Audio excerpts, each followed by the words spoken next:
We are live. Yippee! Yippee! Yippee! Yippee! I'm so excited. I'm so happy. I'm so excited.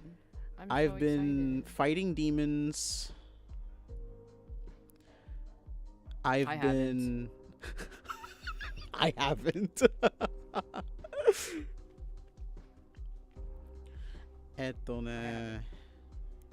me just make sure that my stuff can actually be seen. That would be so unbelievably helpful. Yeah. I think my mic is too high. Hold on.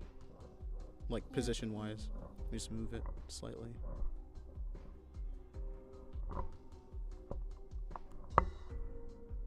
Oh my god. I love whenever you move your mic because it sounds like I'm like entering some sort of tavern. Hi, Frilly. Hi, Philly. I am unwell, and you're gonna witness that firsthand today, unfortunately. Frilly, what the fuck is this emote? Hold the fuck on.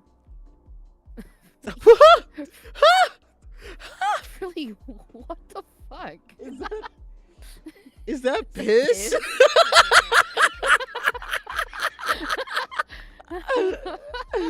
Frilly, is that piss? There's a white version too. Oh, There's no. I'm sorry, there's a what? I'm just gonna move this up here instead so the chat can be seen, because that's fucking crazy. Yeah, that's fine. Really just copy pasted. There's a white version. There's a too. white version too, like we asked. like the people We were did. demanding that. I mean, I was. Were you? That wasn't me. That wasn't me. Twitch is trying My to phone is acting. Twitch is trying to frame you.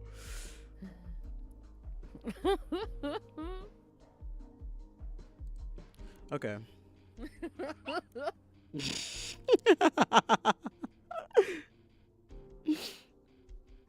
Okay. Is my model gonna cooperate, or am I gonna have to take out the belt? Because something's happening right now. Oh. Something a little funny, silly. Something a little silly funky is going on. And I'm not a fan of it. Funky. Dog, my short nails are back and I'm so happy. Happy. Happy. I don't like having like long nails.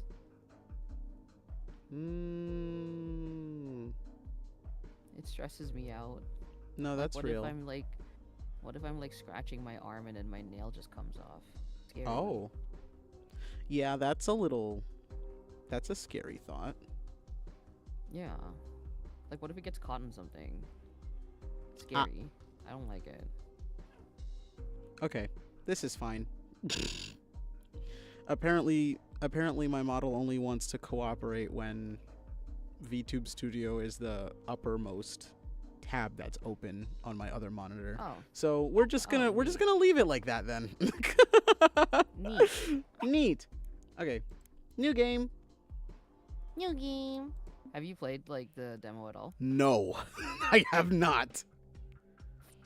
Alright, we're gonna do Circe. Should we do woman or dog?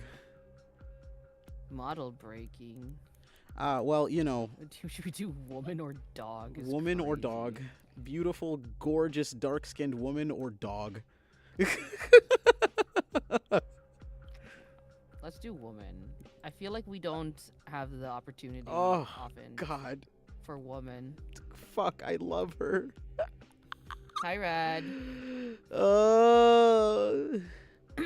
Queen or pupper, exactly. And we go with the queen every And we go time. with queen. Okay, Circe, date of birth unknown. Type Fucking vampire. Occupation private investigator. Hi. Maker we don't know. Personal history. For 2 decades, Circe stalked the streets of North Haven as a private investigator, accompanied by her sidekick Edgar. She mostly deals with trivial jobs like catching cheating spouses, finding missing pets, and slaying vampires. In recent years, Circe's lost her passion for detective work, but this city isn't done with her just yet. When she's approached by 2 different clients looking for the same person, she decides to take on this one last case. Nebby's not here, but I'm here to support. Oh, thank you for coming, Nova. Yay. Yummy.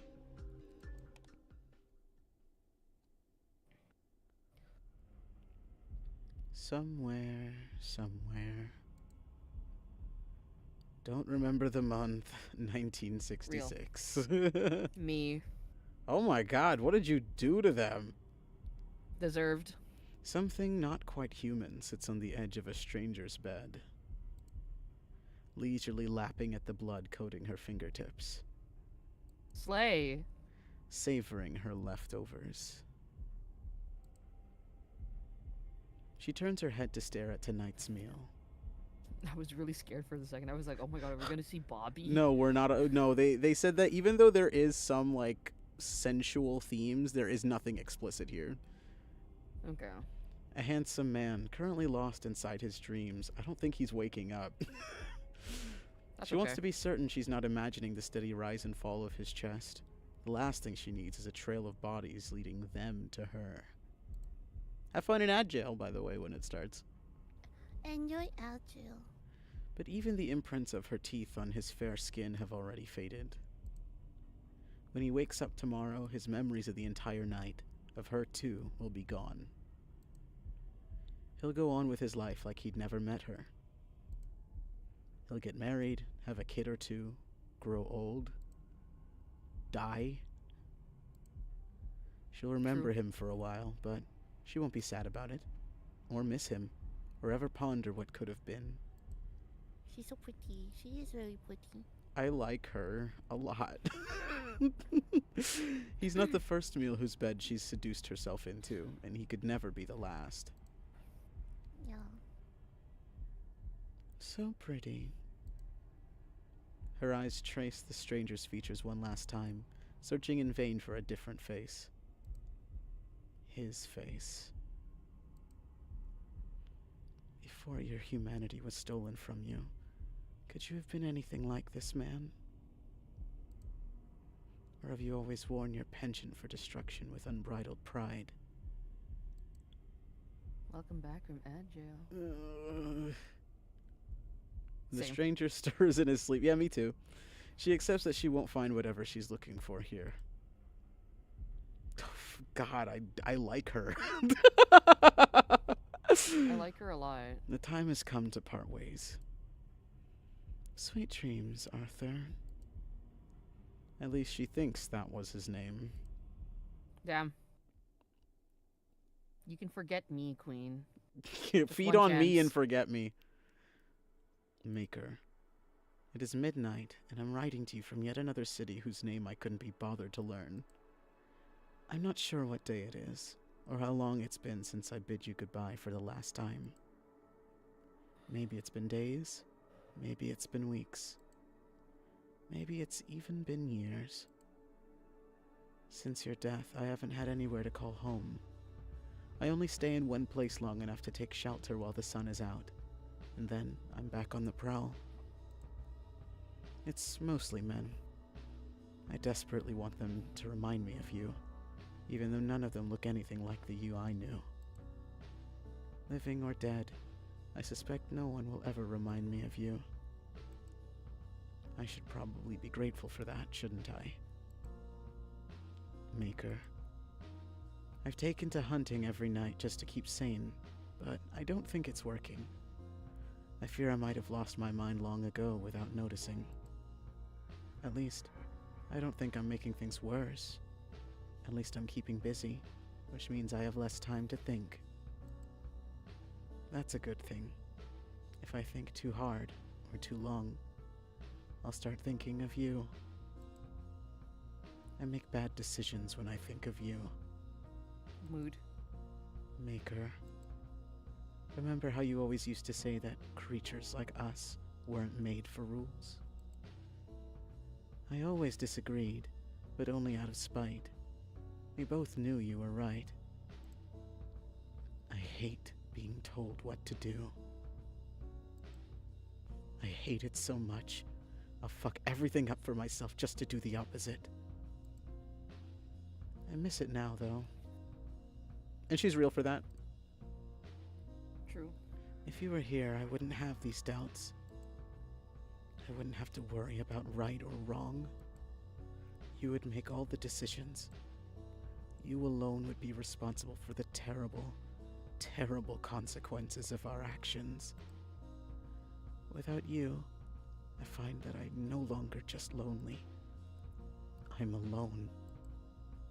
You promised me even death could never part us.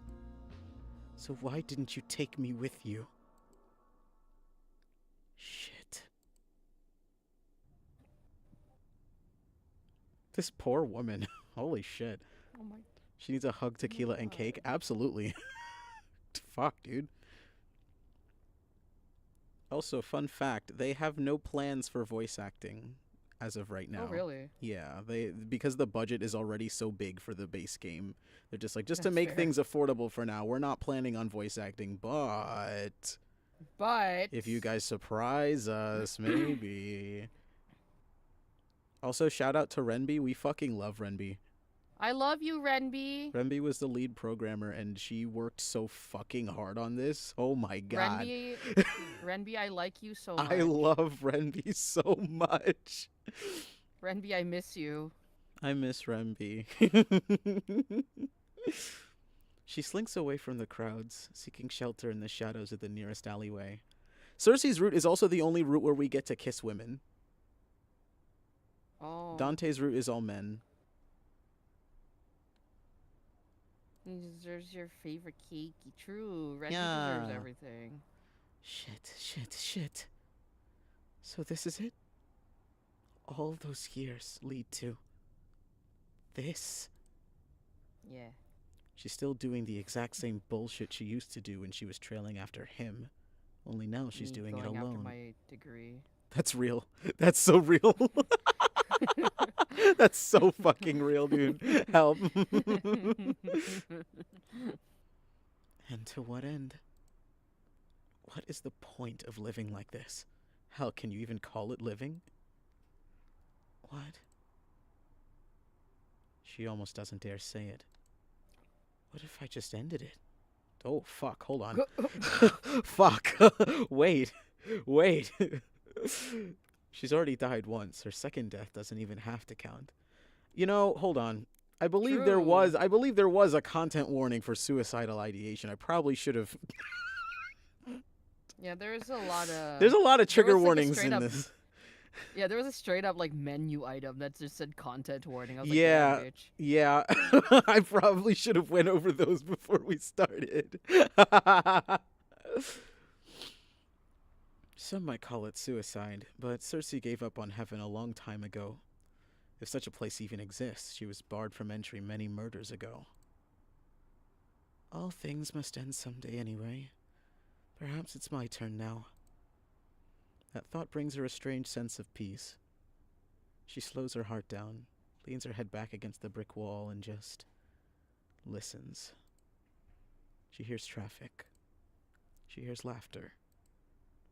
She hears music. She hears colleagues stumbling to their next bar, arguing over who owes the next round. She hears couples spilling out of the cinema, giggling and necking and whatever couples do. If she really, really strains her ears, she can even hear a couple of homeless drunks laughing their asses off over a joke that definitely doesn't deserve such unfiltered glee. It all sounds like life. Fuck. All these years. And she's ready to kick the bucket because what? Because he's gone? She can't even make Never it do a this for year a without man. him? How is that fair? It's not. It's not fair at all. It's stupid. It's stupid. It's stupid. And worst of all, it's humiliating. She's mourned enough, doubted her decisions enough. She wants to live, so she's going to live. Yeah. Yeah, that's right. She'll keep going out of pure fucking spite if that's what it's... Oh, what the hell happened? Literally fucking insane. God damn it. Something drives through her chest, narrowly missing her undead heart. Oh, Who the no. fuck stabbed her? Yep. God forbid. God forbid a queen has woman... moment. Right, God forbid a queen has a moment to remind herself of her will to live.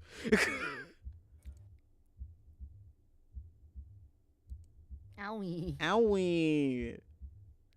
There's a heartbeat. Oh, why would you do that? Beating so violently it has to hurt. It takes her longer than it should to remember that it can't be hers. Who the hell?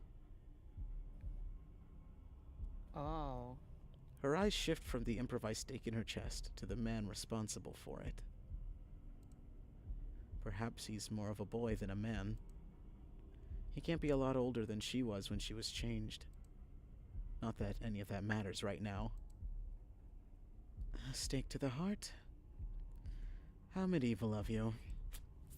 The man, boy, doesn't respond. He's busy watching in horror as she rips the stake out of her chest. Yeah, I don't know what you were expecting, dog. She's not alive. Yeah? She doesn't flinch at the pain. It's there, like an incessant little bug, but it doesn't really hurt. Never does anymore. If I may offer you some advice for the next time you try to murder one of us, don't bother with the classics. Crosses, garlic, and all that nonsense. None of it works. I'm glad to hear that. Except the sun, but she's not stupid, so she's omitting that part. Don't be afraid. She What takes a is step she forward. He's trembling now, but still, not a word. You're the one who tried to kill me. True. Shouldn't I be the one to fear you? She catches her hand right before it touches his face.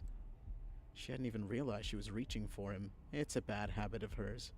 She's always cold, so she's always reaching for warmth. Why don't we play a game? Why don't you guess what can kill me? She doesn't like the silence. She wants to make him talk. If you get it right, I'll even reward you. Generous, no? Queen, More one chance. silence. This isn't some trick. I find you vaguely entertaining, so I intend to let you keep your life either way. Still silent. She stomps her foot, frustration seeping through. You're not gonna talk to me at all?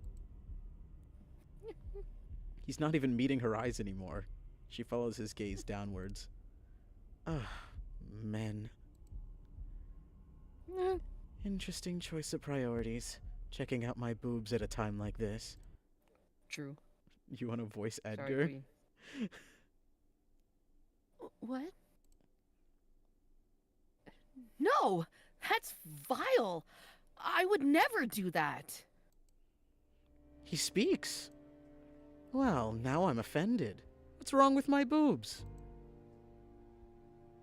Nothing. I think. You know, aside from the gaping hole in it you just stabbed. Yeah, I mean, I wouldn't know because I wasn't looking at your chest area. Oh, I'm not that kind of man. then what kind of man are you? He ignores the question. Gay. Gay, leave me alone. I was looking at that. He gestures wildly to the hole in her chest. Yeah, yeah.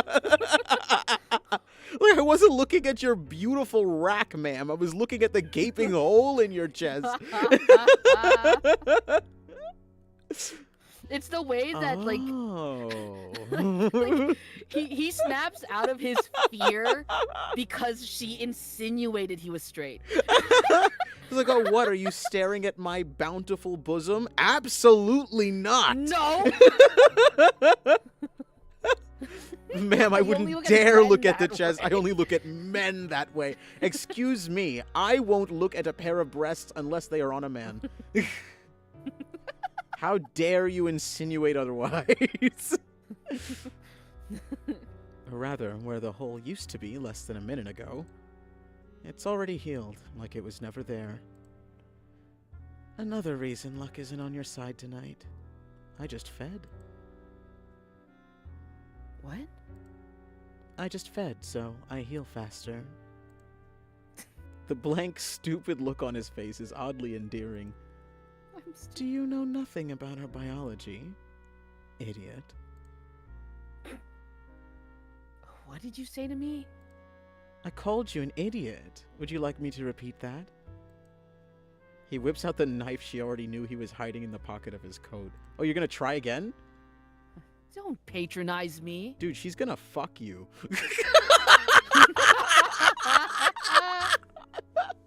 Watch out, dog.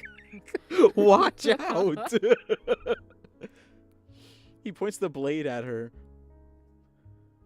Or call me an idiot. If you behave like an idiot, I'm gonna call you an idiot. Simply smarten up if it bothers you. You think I care what you think of me, you leech? That's a slur.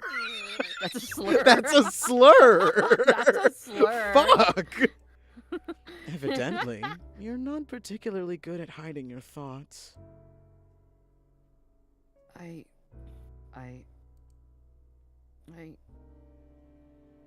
are you dragging this out? I'll never beg a vampire for my life if that's what you're waiting for. So just kill me and be done with this already. She sort of, kind of, not really tries to stifle her laugh. It pisses him off God. even more. Poor guy. What's so funny? Sorry. It's just your accent. I only realized it now, but it's so British. Oh, my bad, dog. Oh, help. I mean, we wouldn't have known. We wouldn't have known. My bad, dog. I'm not gonna do it. Don't do it. Don't do it. I'm not gonna do it. Welcome to North Haven, England, where quite literally everyone talks like this. It's true. Oh, so that's where we are? British. British. She looks around, taking in her surroundings for the first time. She's not sure how she got here. Me either, Queen. But it doesn't matter anymore, does it? She's here now. True. You're not from here. What gave it away? Your accent. Are you American? When it's convenient. Suppose it doesn't matter where you're from. You still fit in perfectly with the other bloodthirsty freaks in this city. Jesus Christ, brother. Oh my God. Fuck, what did I do to you? Oh All my because I God. insinuated you looked at my rack? Fuck. You amuse me. I definitely can't kill you now. Just a little bit. Why not? Why do you want her to try to kill you? Why, you almost sound disappointed. Of course not. He's so sick of it. By the way, here's a little fun fact from Renby.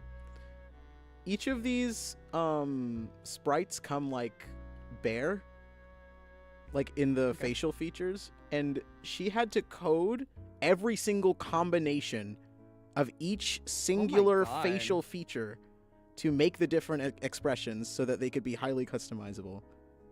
Oh my God. Literally, I love Renby so much. ooh, I love Renby. I love Renby so much. I love Renby so fucking much, it's not even funny. I love Renby so much. But it doesn't matter what I want. You should do it anyway. Why? Why? Exactly, why? Why?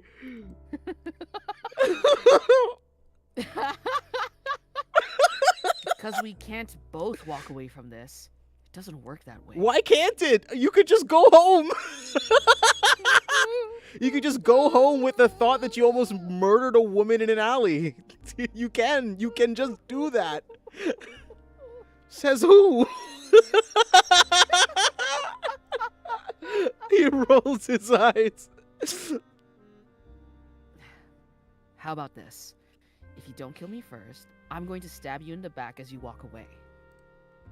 With that silly little kitchen knife? I've seen babies with stronger grips on their toys than you've got on that. His grip loosens. Meanwhile, I could kill you with minimal effort. Right here, So right do now, it. I could snap your skinny little neck with my bare hands and not even break a sweat.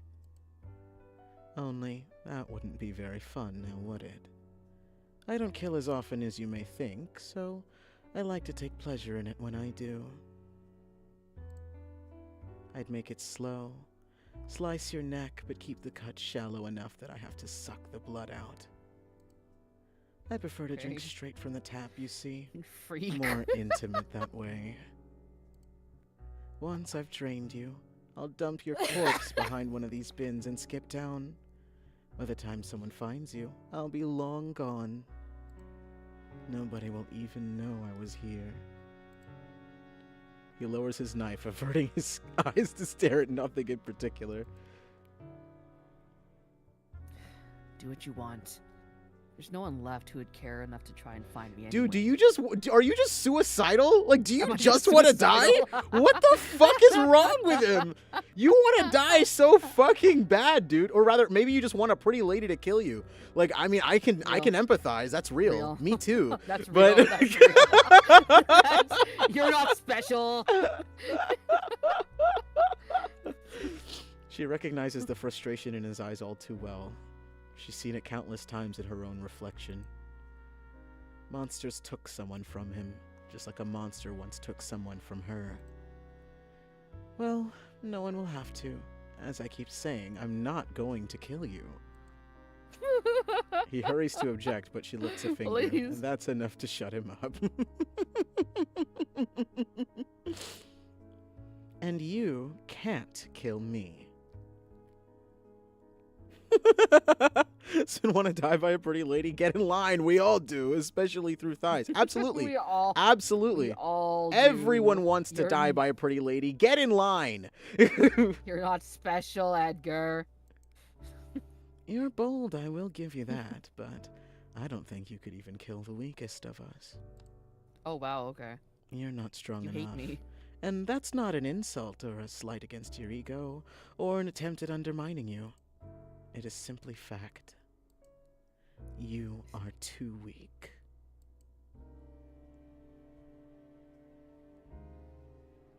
Don't you think you're underestimating me a little too much? Dog, look at you! I'm sorry, but... No. I see you exactly as you are. You're no threat to Look me. at you. It's fucking crazy, dog. You're no threat to anyone. You want revenge, but for whatever reason, you can't kill the one you actually want dead. So you poured all your resentment into the first vampire you could find. Me, apparently. Maybe you thought I'd be an easy kill. Maybe you really thought you could do it. But if I had to guess, I think you knew you would fail.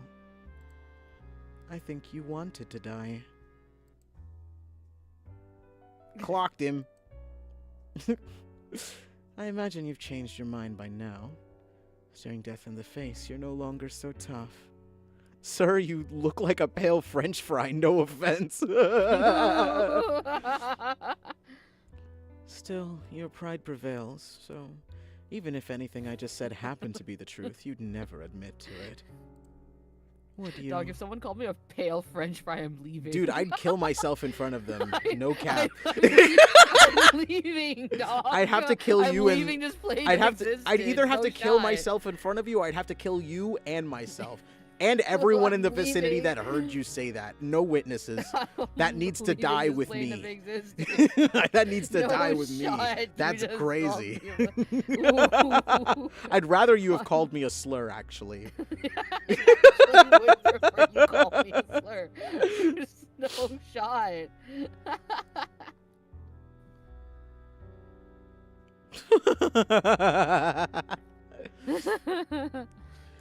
He drops the knife on the ground and Circe knows she's got him. He's not weak because he feels fear, or because he still looks at her like she's a person deserving of empathy. Or worse, sympathy. He's weak because he was born that way. Circe was much stronger when she met the one who made her. Her maker had spent an eternity mastering the art of pretending to be something he'd never be again. Yet, when she'd laid eyes on him, she'd still seen what he really was. A monster. But even knowing that, she'd still lost to him. She'd still been too weak. Not anymore, though. If you'd like, I could teach you. Seeing his confusion, she elaborates. How to kill vampires, I mean. You would teach me how to kill your own kind? Yeah, why not? No matter how much of an idiot you think I am, surely you don't think I'd believe a genuine offer. Your kind prey on the weak, but you're loyal to your own. Even I know that much. He's not wrong. Contrary to popular belief, most vampires are social creatures. They thrive when they're together. In theory, at least. Reality is more complicated. It's frowned upon, I know, but I don't mind offending people. Damn. As a matter of fact, it might just be my favorite pastime. So it's not just me. You're insufferable with everyone. How dare you? But yes. Yes, I am. She offers her hand with a smile far too dangerous for anyone sensible to trust. Sames. What do you say? Do we have a deal? Only an idiot would strike a deal with a devil like you. Yet you're gonna say yes, aren't you? Oh, dog, I would say yes. Or someone moderately desperate. A moderately desperate idiot, then. Sighing, he takes her hand. She bites back a grin. Oh, It's me, before I I'm forget, stupid. what's your name? Edgar James Thorne. That My sounds full so government name. pretentious. I'm just gonna call you Eddie, okay? If you must. What about you? What's your name? If I told you, would you even use it? Would you just call me a slur? Yeah. Does it even matter to you? Yes. That's what people do, isn't it? Call each other by one another's names. Oh, so you do view her as a person. It's been a while since anyone has used her name, but she supposes it would be rude to withhold it from him now. True. They call me Circe. So may you. His grip on her hand tightens. I want to ask you something, Circe. Yes? When you've taught me all that you can, what's going to stop me from killing you? She allows herself that grin now, showing him all her teeth. Nothing but your own compassion.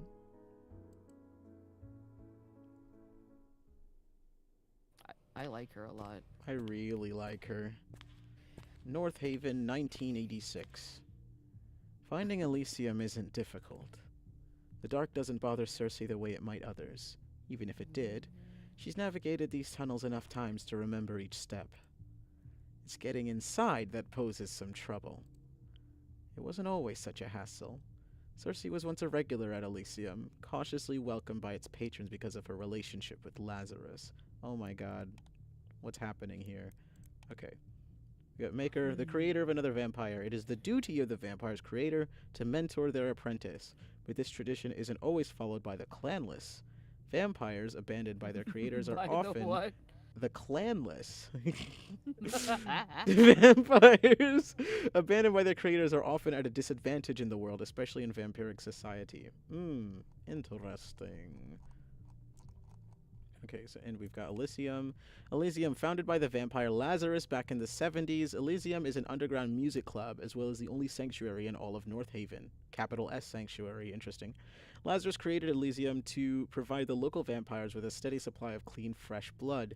Local authorities generally allow Elysium to deal with any conflict internally, as long as their business continues to keep vampire-related crime off the streets. Various spells and other magic tricks are used to keep Elysium's exact location a secret from anyone who hasn't received an invitation. Other local supernaturals know the club is somewhere underground and little else. Lazarus. The founder of Elysium, Lazarus is a gifted vampire, but the specifics of his powers are an open secret few dare to mention to his face. Despite his penchant for dramatics and his infamous reputation as a hedonistic drunkard, Jesus Christ, Oh my God. Lazarus is still deeply beloved by his patrons, who teasingly refer to him as their prince. Lazarus also happens to be the only boyfriend Circe's ever had. When their tumultuous relationship ended some years ago, Lazarus did not take it very well and indefinitely banned Circe from Elysium. Oh my God. Rumor has it the two have been acquainted since long before they ever stepped foot in North Haven. Monikers, Prince of Elysium, Laz, asshole, dickhead, etc., etc. Oh no, they're Oh my God. exes. Oh no. Oh my God. It's been 6 or so years now since she'd been warned to never show her face here again. Help. Of course, that flimsy ban has never stopped her before, nor will it stop her tonight. The bouncer standing guard cut straight to the point. Since you managed to find your way here, I take it you've got an invite? It's not a question. Lazarus paid a pretty penny for the spells that ensure only those with an invitation will ever reach Elysium. Fortunately for Circe, no one remembered to amend those spells when she was banned. Oh my God. Oh God, she's so beautiful. Ah! Oh, she's so pretty. She's so pretty. Ah! Thank you for my life. Oh, you don't recognize me? Should I? Yes. But given that she doesn't recognize him either, he's probably new. Lucky me. Real. What do they call you? What does that mean? When a vampire is born, their maker, sometimes their clan, will grant them a new name. It's not only a sign that they've been reborn, but also a symbol that they've been embraced by their new kin. Of course, there have been exceptions, instances where a vampire's creator has allowed them to choose their own name. However, it would most likely be slay. assumed that your kin has decided not to accept you as one of their own. Oh, no, never mind. Fuck me. When asking a vampire for their name, it's customary to ask, what do they call you, or what do they know you as? This tradition isn't followed as closely by non-vampires or vampires outside the clans, but in certain circles, it's a significant faux pas to not do it this way. Interesting. Ow. He might not recognize her, but he'll definitely have been warned of her name. She thinks quickly. Donna. It's not going to be on the list, but it doesn't need to be. That's what her talent is for. What is your talent, Circe? Oh. Talents and gifts. Gifts are innate powers, passed down from generation to generation through vampiric bloodlines. The further away you are from the primordials, the original line of vampires, the weaker your gift will be. Most modern vampires do not have a gift, making it a symbol of status to have one, even though some gifts might arguably be more of a curse than a blessing. Talents are abilities nearly any vampire can learn, but only if the ability is taught to them by another vampire. That's an interesting rule. Different clans have hoarded different talents over several generations. They're very defensive of the ones they've collected, determined to protect their secrets from other clans and clanless vampires. Jesus Christ. Crazy. Just call them slurs at that point, dog. Please. It would feel more respectful. Donna. He flips through the guest list till he hits the bottom of the last page. Yeah, no Donna. He takes a more aggressive stance, but it's all bravado. He reeks of insecurity. She'll Poor gladly guy. exploit that. It's been a while, hasn't it? I might be rusty. Should I seduce him, intimidate him, or persuade him?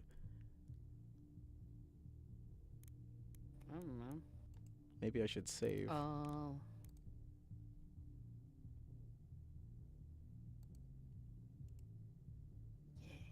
If it'll. Yeah. Okay, thank you. Yeah.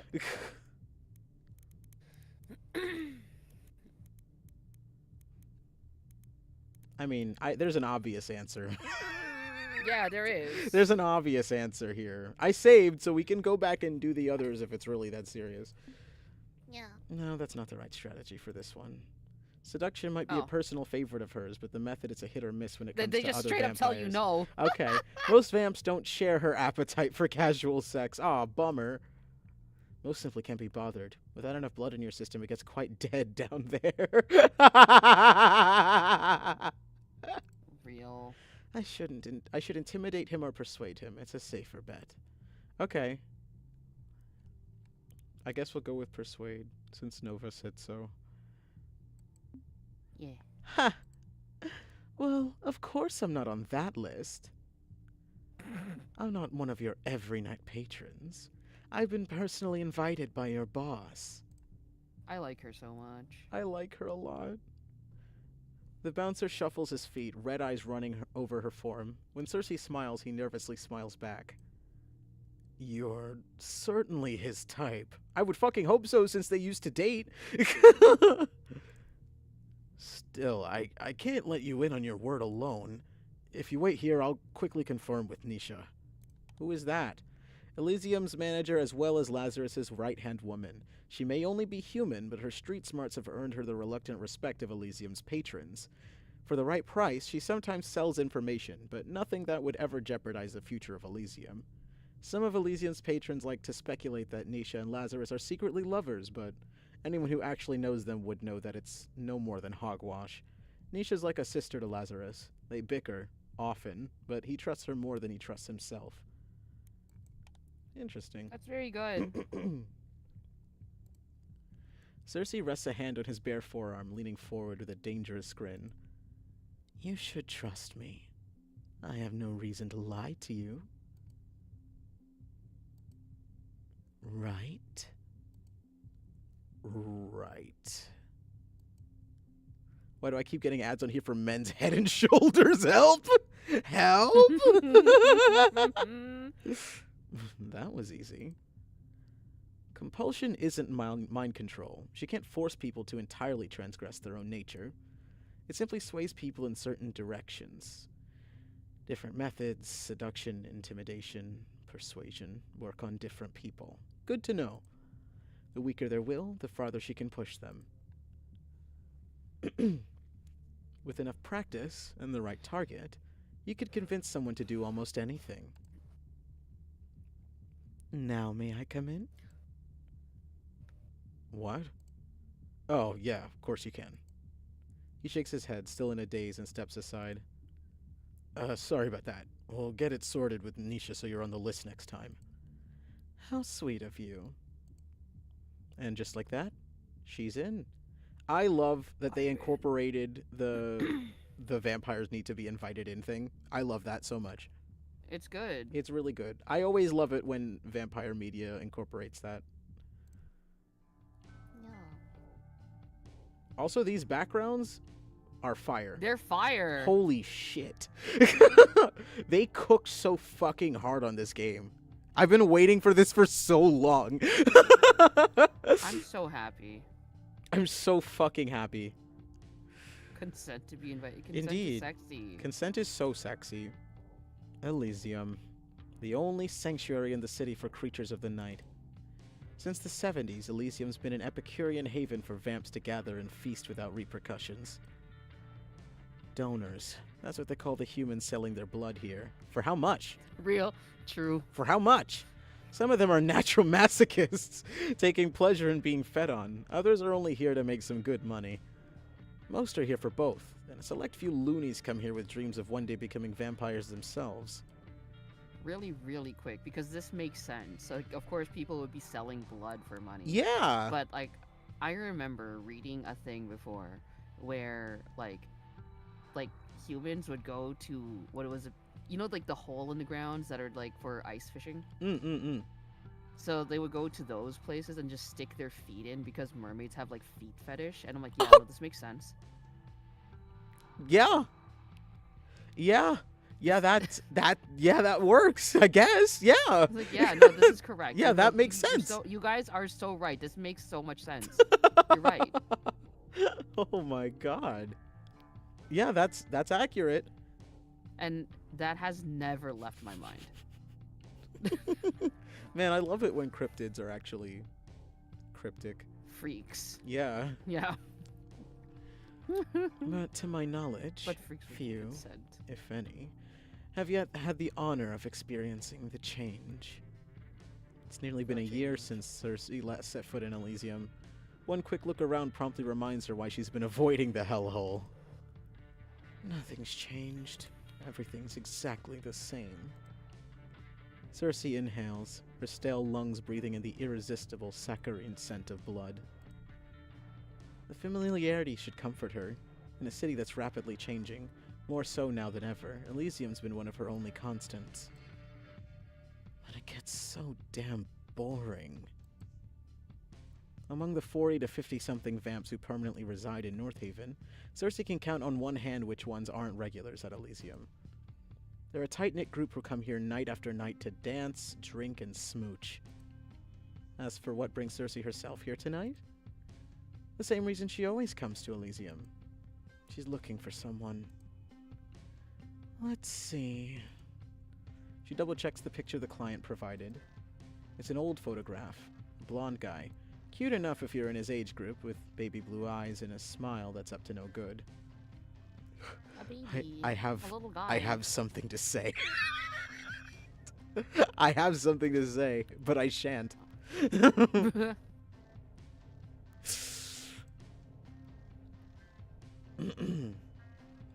Basically, I'm looking for a less alive version of this guy.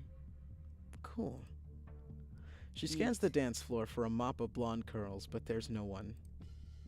Either our intel was off and he's not here yet, or, like most of us, he's taken on a different look in this new life. It's annoying they don't have a more recent picture, but this is what the client offered, and Edgar couldn't find anything more recent. For now, she should find someone who might have a better idea of where she can find him. Question is, should I find Nisha or Lazarus for that? Ooh.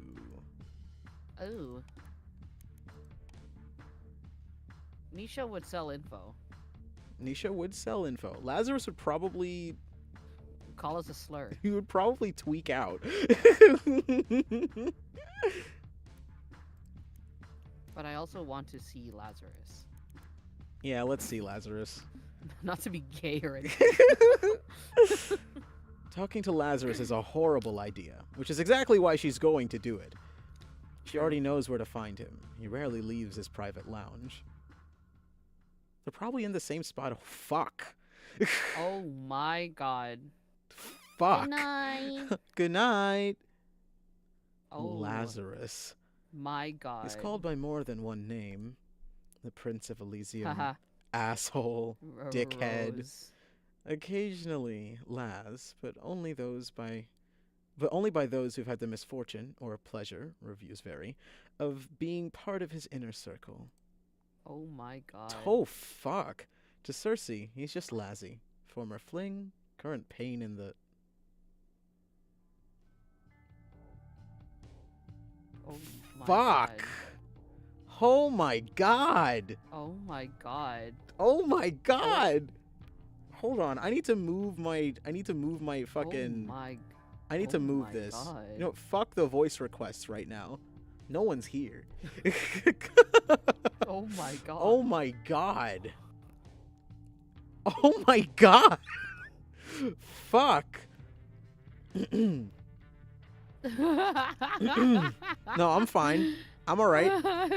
Ooh, I'm alright. Yeah, not to be fucking queer or anything. not to be queer. Or Man, he's anything. just like if a man and a woman had a baby. I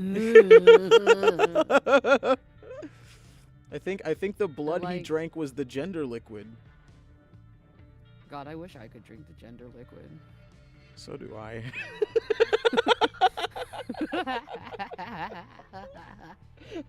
Man, I wish I could drink the gender liquid. Can I read for Lazarus? Yeah. Yeah. Like, give me a second. Let me be normal for a second. Holy fuck. Holy shit, dude. Holy shit. Don't act shy, baby. Doesn't suit you. Do you know I love Maku so much? Did you know? Did you know I like Kumo so much? Did you know I love Maku so much? No, cause like no Did you know wonder they that- used to kiss. What do you mean? No Dog. wonder, dude. Fuck. I would currently be kissing. if Can I was get one in the of them. middle? can they You just used to sandwich kiss, me? Dog, I would. I would currently still be kissing. kissing. Yeah. Fuck, dude. Holy shit. Circe steps past the guards and the curtains, eyes doing a quick sweep of the hazy room even though she knows it won't have changed. Eventually, her eyes have nowhere to go but Lazarus. He's sprawled out on that gaudy, overpriced sofa he loves to death, Mood. watching her with a look that says he hasn't decided if he should be furious or aroused by her unwelcome appearance. Staring back at him, she almost understands why he captured her interest in the first place. He's got those sad, coked-up eyes teenage girls like to fantasize about. True. In another life, he could have been a famous rock star. His gaunt face and cocksure grin would have been plastered all over the city, on billboards and magazine covers, and as a drunken tattoo on some poor college girl's ass. In this life, he's nothing but wasted potential. Damn. But he's not completely useless. You just have to approach him the right way.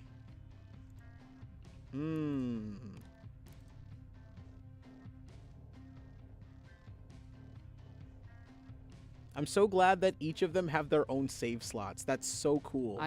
That's really cool. Yeah. There we go. Should we let him talk, or should we get the first word in? I don't know. I don't 'Cause, know like, what I feel like he- if you start talking, he's going to get hard. Yeah.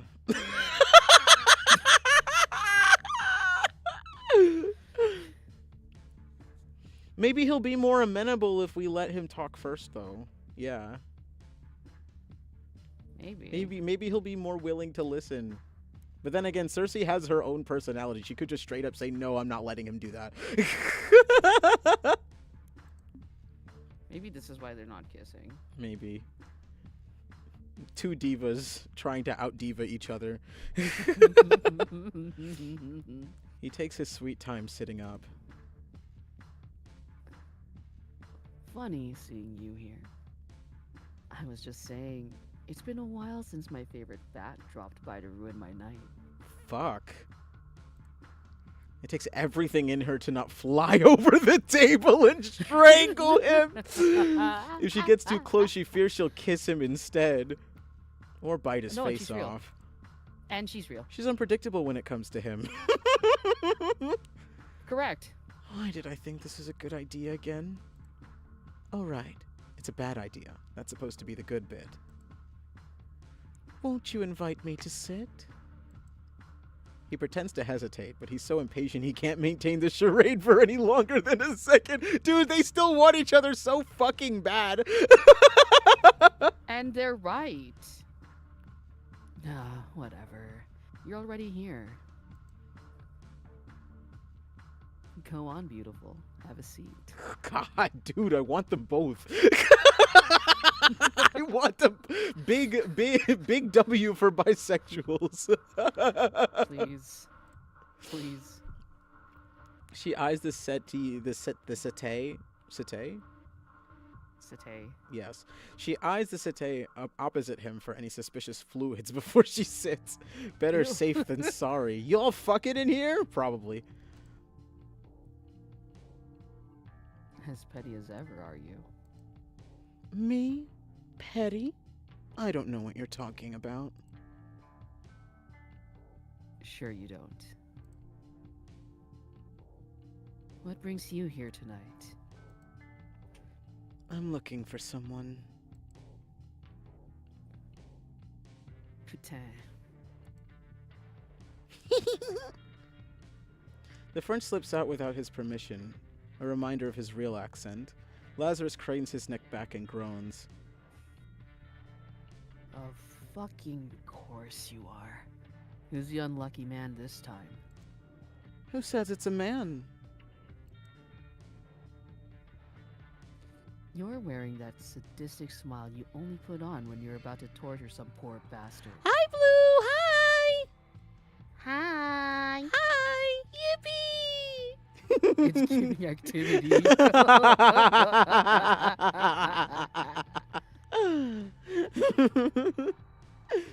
Thank you for dropping by, Blue. I wasn't expecting anyone. I wasn't expecting anyone from the server to.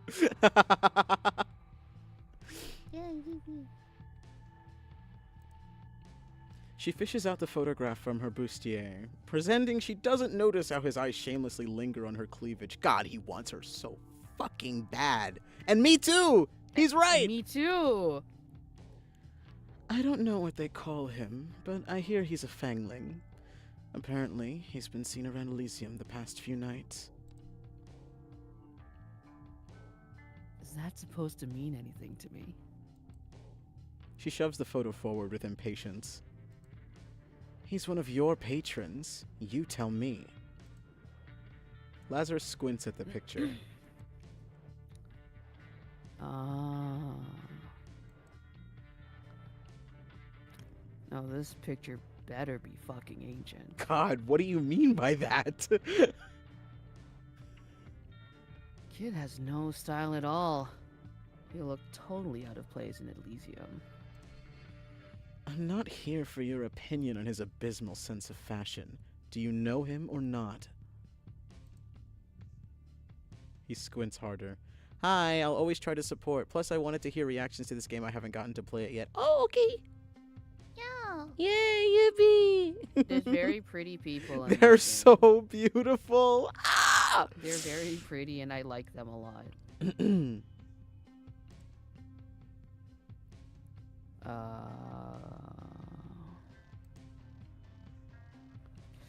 Yeah, no. I've got no clue who this is. And thank fuck for that. I get nauseous just looking at him. God, what the fuck does this guy look What the like? fuck's wrong with him? This guy he's just a guy. That's what I you're would love to be focused between on them. right now? Me too. Yes, no, thank you. Put me in, coach.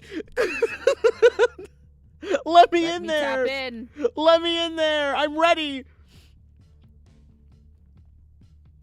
What? Do you want me to lie to you? Kid's got an unfortunate face. That's not my fault. He turns away from the photo like it's offended him. Oh my god! Oh my god. I'm not trying to be disrespectful. You know, I actually suspect I'm allergic to the anesthetic. Oh my god! Shut the fuck up. I love him. Oh my god! Circe rolls her eyes, stashing the picture back inside her bustier. Anyway, you know very well it's Nisha's job to keep track of who comes and goes. I've got more important shit to do. Like what? She eyes the glasses scattered around his table. Like drinking yourself to death over and over again? Lazarus rolls his eyes at the question. They both know why he feels the need to drink as much as he does. Nisha loves responsibility, and I don't. That's why we're perfect partners. Remind me, what do you contribute to this partnership? A lot. Like? Like...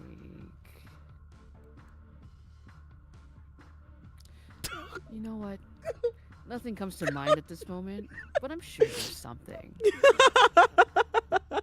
What the fuck's his problem? He's such a fuck.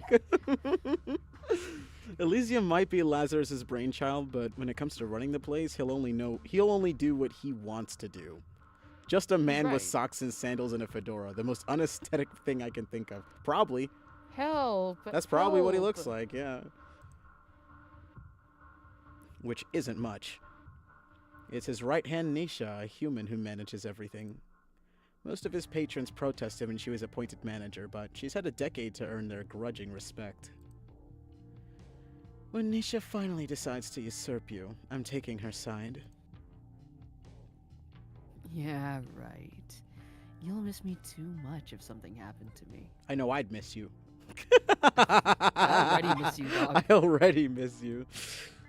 I disagree. Care to find out who's right? He downs the rest of his drink, at the same time gesturing for another with his free hand. One of the donors on standby slices her palm, dripping fresh blood into a clean glass. She hands it over with an adoring smile. Okay, For you, master. alright. Thanks. He accepts it without even glancing at the woman, who obediently scuttles back to her corner in the room. Oh my god! Oh my god. Oh my god, are they being kept in a cage? Like, what the fuck? I mean... Oh my god. Circe watches the entire interaction in disgust.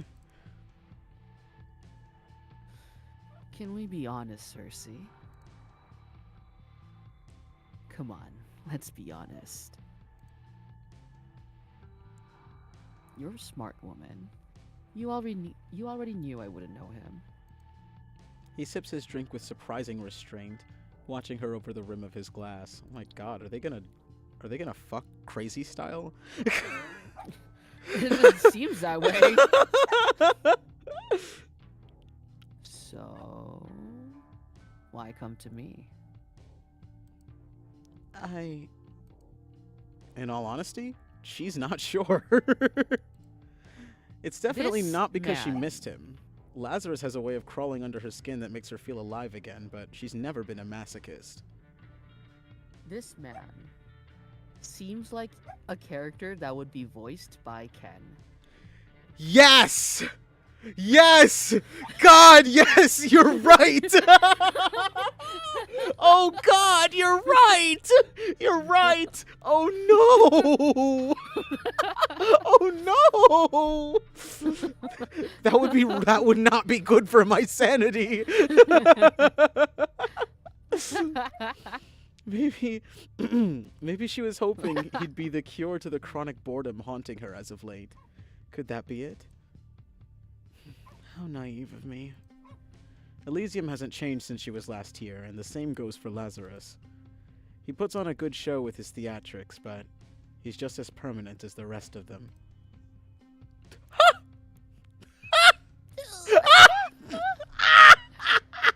Can you say her? Yeah, I can. Anyway, There's an obvious answer here. there's an There's an obvious choice to make. The only thing I do know, like, overarching story-wise, is that it's really easy to get a bad ending. Yeah, this seems like the type of game. Unable to grow, unable to change, unable to escape this. Do you want to sleep with me tonight? She says the most inappropriate thing that first comes to mind. Want to sleep with me tonight? Nah. Why not? You could at least pretend to consider it. Now it's awkward. Hey, if it were up to me alone, you would never leave my bed. So how come you broke up? What the fuck's wrong with them? You're the one who doesn't actually want to. You're just looking for tonight's distraction. Did she break up with him? I mean, I would too. If I Why were would you her. even choose the second one? Exactly. Who would even choose the second option? Why would they even have that there?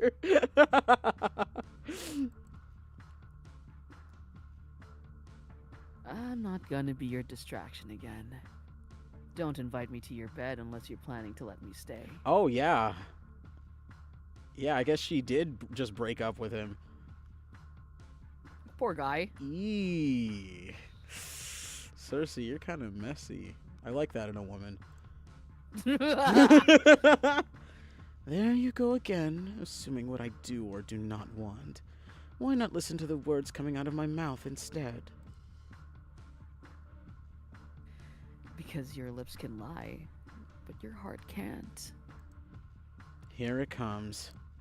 Lazarus's signature look. Oh, no! Oh! Oh! Those tragic fucking puppy eyes. You forget I know your heart. Oh, bite me. Oh, kinky. She stands up, more than ready to get the hell out of here. Lazarus chucks his glass aside and leans forward, reaching out. Oh! Do not touch me. And stops right before their fingers can brush. Oh my god! I wasn't going to. Oh my god, please take it back! Please! This poor boy! He's just a guy. He's not even a love interest. We can't even, like, go back to kiss him later.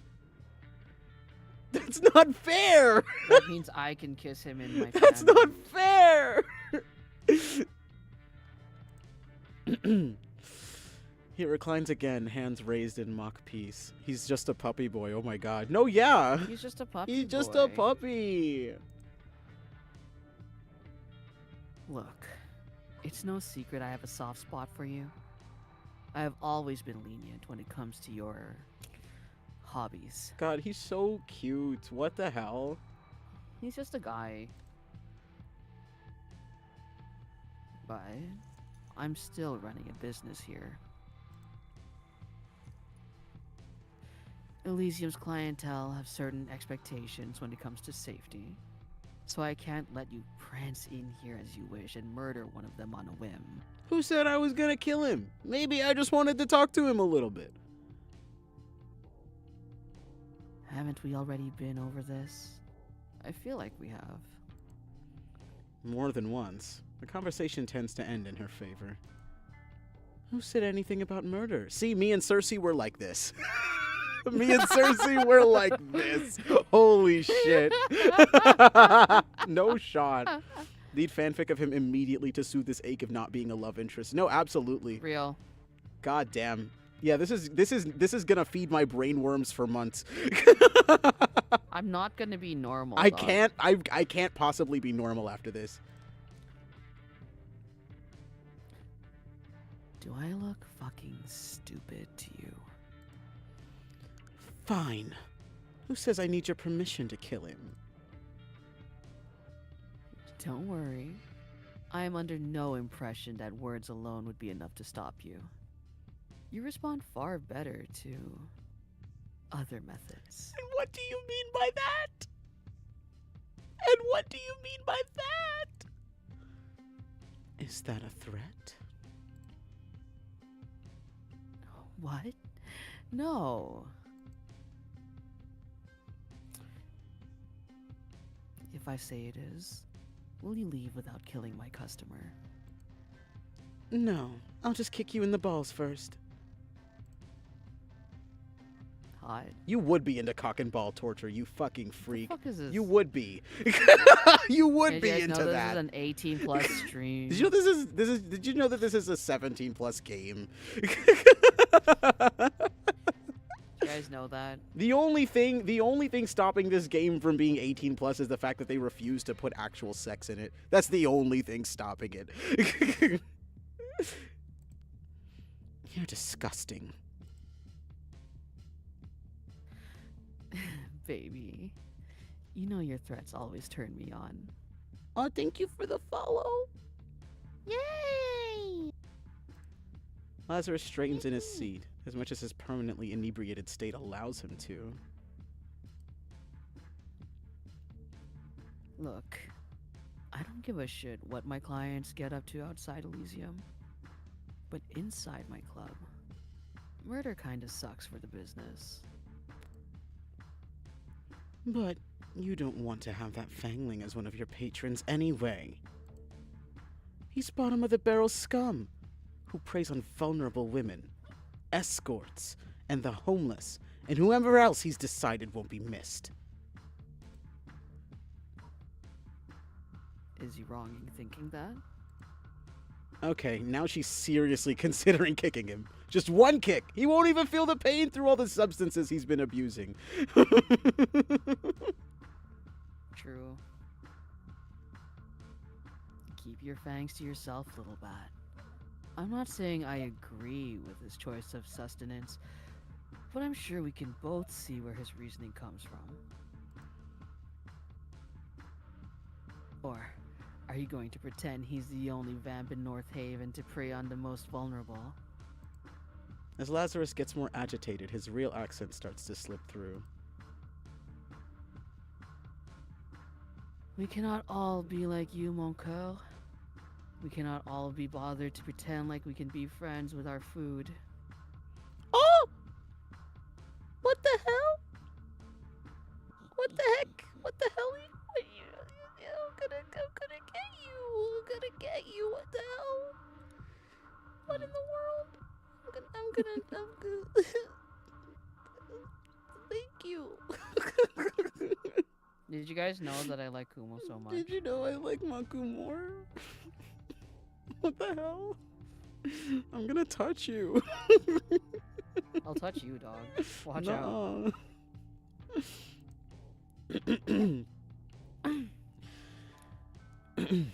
Circe curls her lip at the snub. Dog, I'm actually gonna start crying.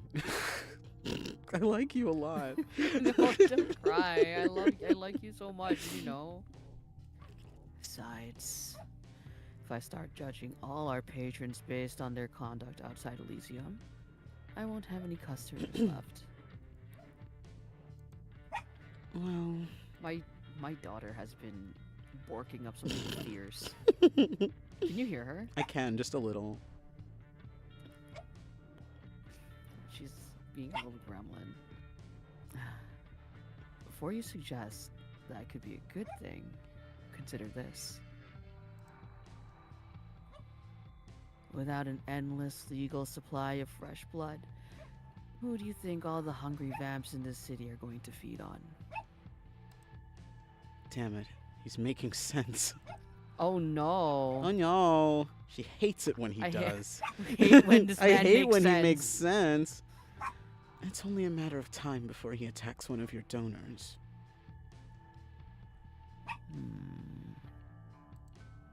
Now that makes him pause. Lazarus has never tried to hide his lack of love for humans, but he does care for the well-being of his donors. Who knows if it's out of genuine empathy hidden somewhere deep inside that dead heart of his, or if it's just because them dying would be an inconvenience, but he tries to keep them out of harm's way. That would be bad for business. You got a particular reason to believe he would do that? Call it a bat's intuition. Or just common freaking sense. But Laz has never listened to that, so... Intuition? Huh. I've listened to your intuition before. It's gotten me into trouble one too many times to count. But it's also saved your ass plenty of times, hasn't it? I guess. Alright. Say I believe you. I still can't ban the Fangling unless he's actually broken one of Elysium's rules. It made me look bad. But if you leave him be and he hurts one of your donors, you look even worse. Damn, this is inconvenient. He scratches his nose, a nervous tic he's had as long as she's known him. Poor It guy. never fails to irritate her. Why? Why? Because he has anxiety? Leave him alone. Okay, how about this? If he really is just some nobody fangling, I could hypothetically turn a blind eye. Like he believes himself. Some people are simply too unimportant to be remembered when they're gone. Don't do whatever you're gonna do anywhere near here, though. Don't want Orion and his circus coming here to snoop around. Who's Orion? Orion Walker, an inspector in the Supernatural Crime Division, making him Dante and Raoul's superior officer. Okay. Despite being a vampire, Orion has a human family. Both his wife and his daughter are aware of his identity and job. Officially, Orion's daughter Alice is adopted and not his biological child. Vampires shouldn't be able to have children, making Alice a miracle that has to be kept a secret. If her identity gets out, it might catch the attention of questionable people. Perhaps it's because of this similarity that Orion finds it difficult to not constantly worry about Dante. Well, I don't know who Dante is yet, so that means nothing to me We don't right know now. that. We don't know that guy. We don't know that guy.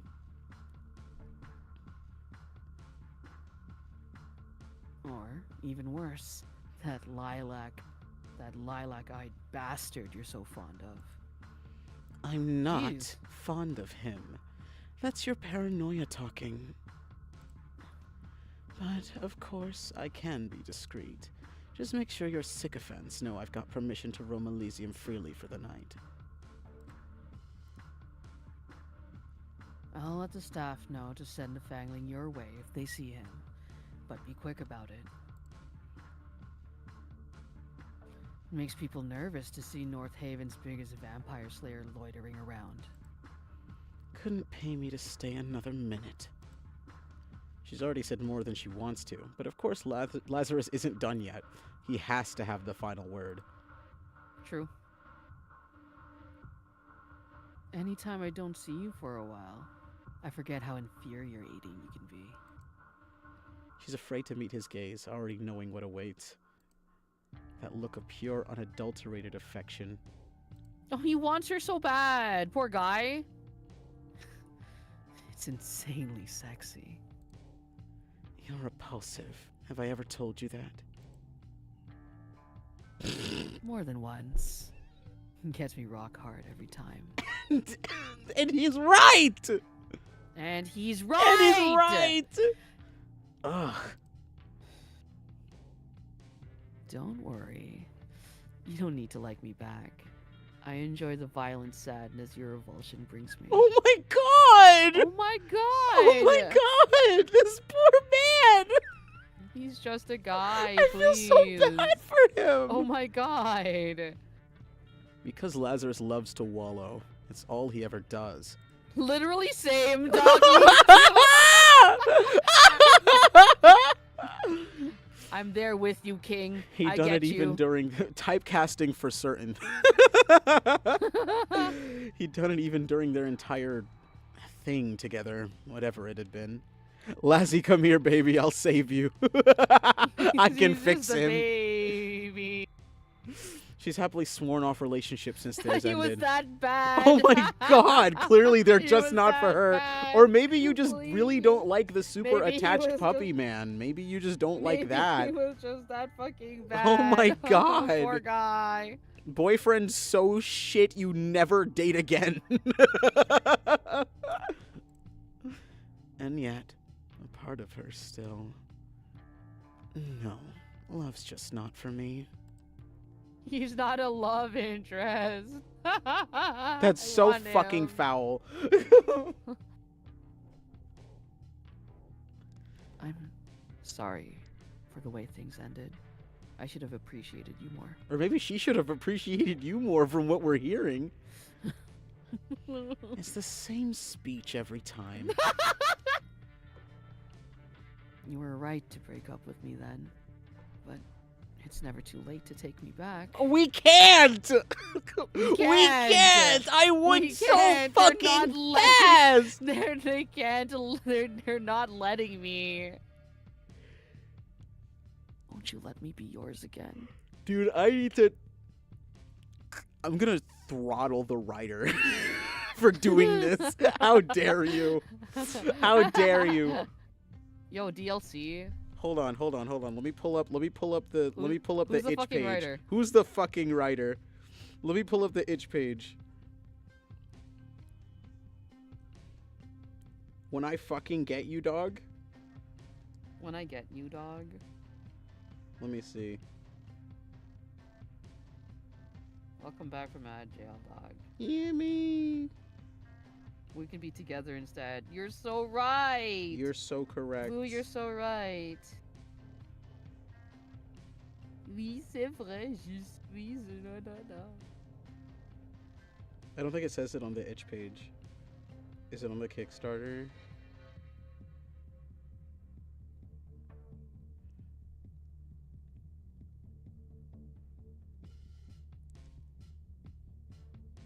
Let me see.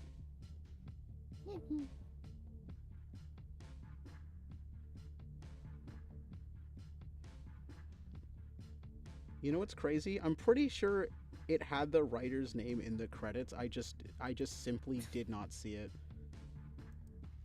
What if I saved right here just to go look at it? I really want to now.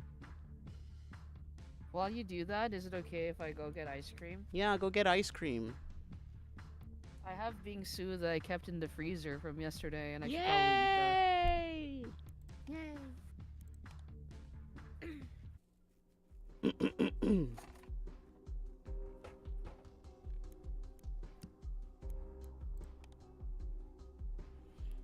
Clara and Melly, when I fucking get you. When I get you both. Clara and Melly, if I see you in the street, it's on sight. It's on fucking sight. I will get you. How dare you tease us with Lazarus like that? That's so fucking rude. That's so disrespectful. I'm hurt. I'm hurt and I feel betrayed. Also, shout out to Renby. We love Renby in this house. We already did a shout out to Renby, but I can never shout out Renby enough. I love her. We love Viperfish. We love Rowan. We love Cherry. We love Lydia. We love Cameron. We love Damien. We love Toby. We love Belle. We love Floss. We love Loons on the Moon for the trailer. We love Julia. We love Zap Splat and all of the different sound effect blah blah blah blah blah. And we love Renby. Renby's my goat. Renby. Renby will always be my goat. Renpie, whatever. I call it Renpy because I think it's cute.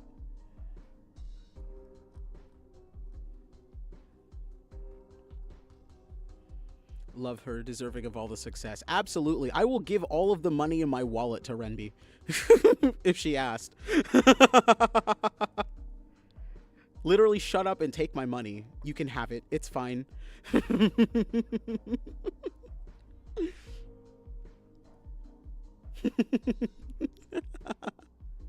Rempy, Keeney, and Evie, they can have all of my money. It's like, it's not even a game. They can all just take it. Just have at my wallet and split it 3 ways.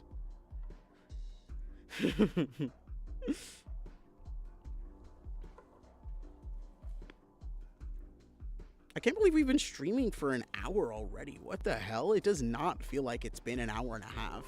Fuck. It's been an hour? It's been an hour and a half. That's crazy. It does not feel like it. Justice for Lazzy, true. I shouted out everyone in the credits. Alright, let's Clara see. and Melly, when I get you. When I get you, dog? When I get you. I love you, Renby. We love Renby. Once again.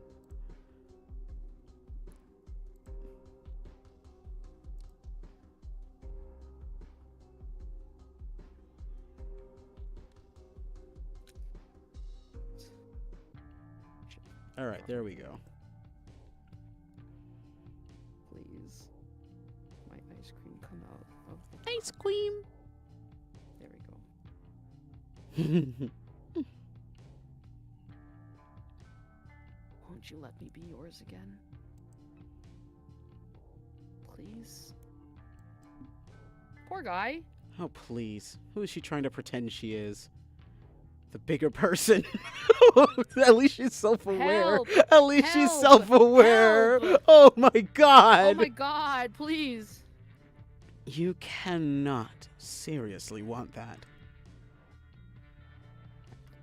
I want you all the time, Circe. I always have.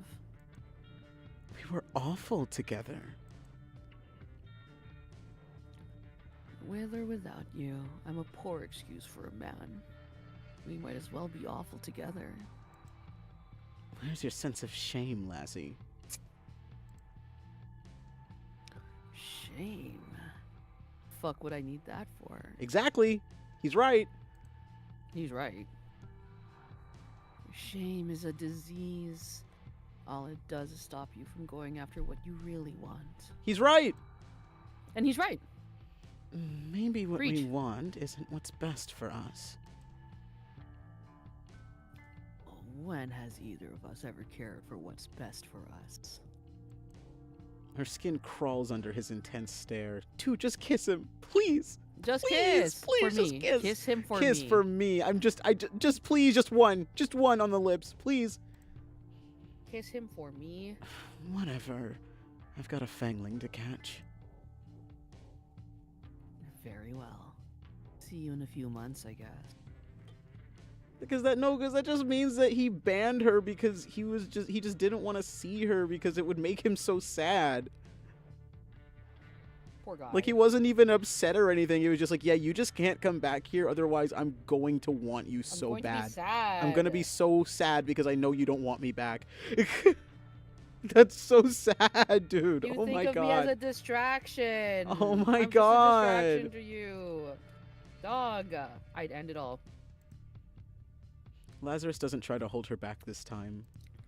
She leaves, feeling more disappointed than she deserves to. She should have known God. tonight wouldn't be any different. She's not sure why she even wanted it to be. Banned for their mental health. Oh, my heart. No, yeah, exactly. Not much time passes before one of Elysium's goons notifies Circe of the Fangling's arrival. Apparently they call him Seth. One of Laz's lackeys picked his name up from Nisha. Okay. Seth, a Fangling who showed up in North Haven recently and has already built up an unsavory reputation. An anonymous client paid Thorn Investigations to slay him for reasons unknown. Oh my god, Jesus. Moments later, Circe finds Seth loitering near the stage. She was right to assume that he's changed since the photograph. He's at least a few years older, though still young enough to have just graduated university. He's shaved off the baby fat and grown a mediocre mustache, but the cheeky smile he shoots her way is identical to the one in the picture. For a split second, Circe hesitates. He still looks so young, so full of life, even in death. He's just a guy. Then she remembers what he's done. She remembers He's the still women just a he's guy. hurt. Oh, She remembers he deserves this. true. Hey. He's grinning from ear to ear, a little too brightly for someone who's supposed to be dead, as she closes in.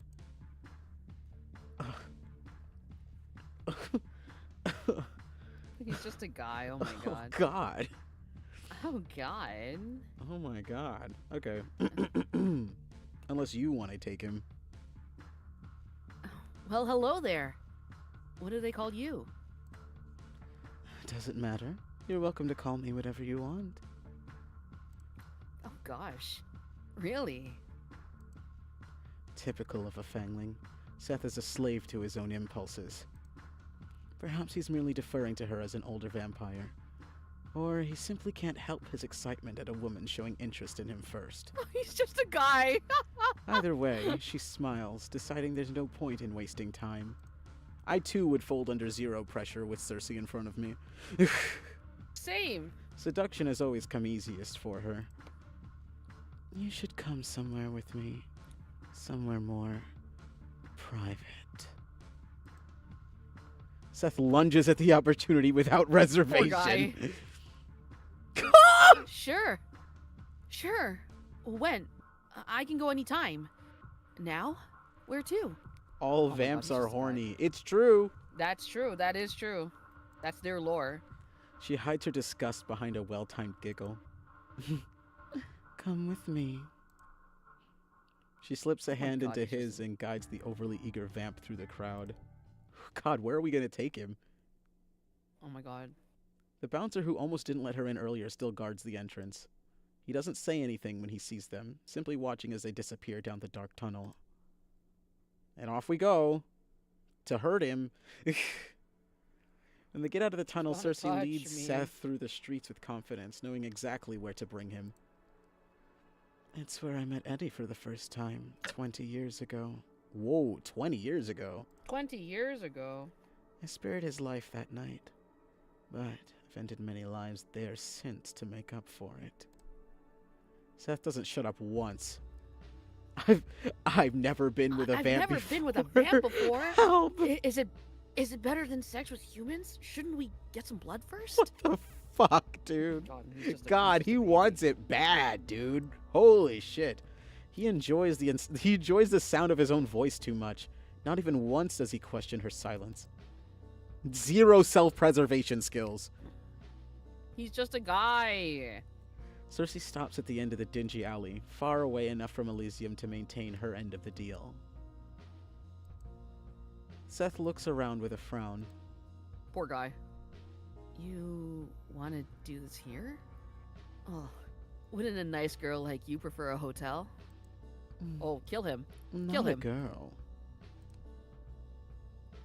Yeah, kill him. Seth's jaw drops stupidly. You mean...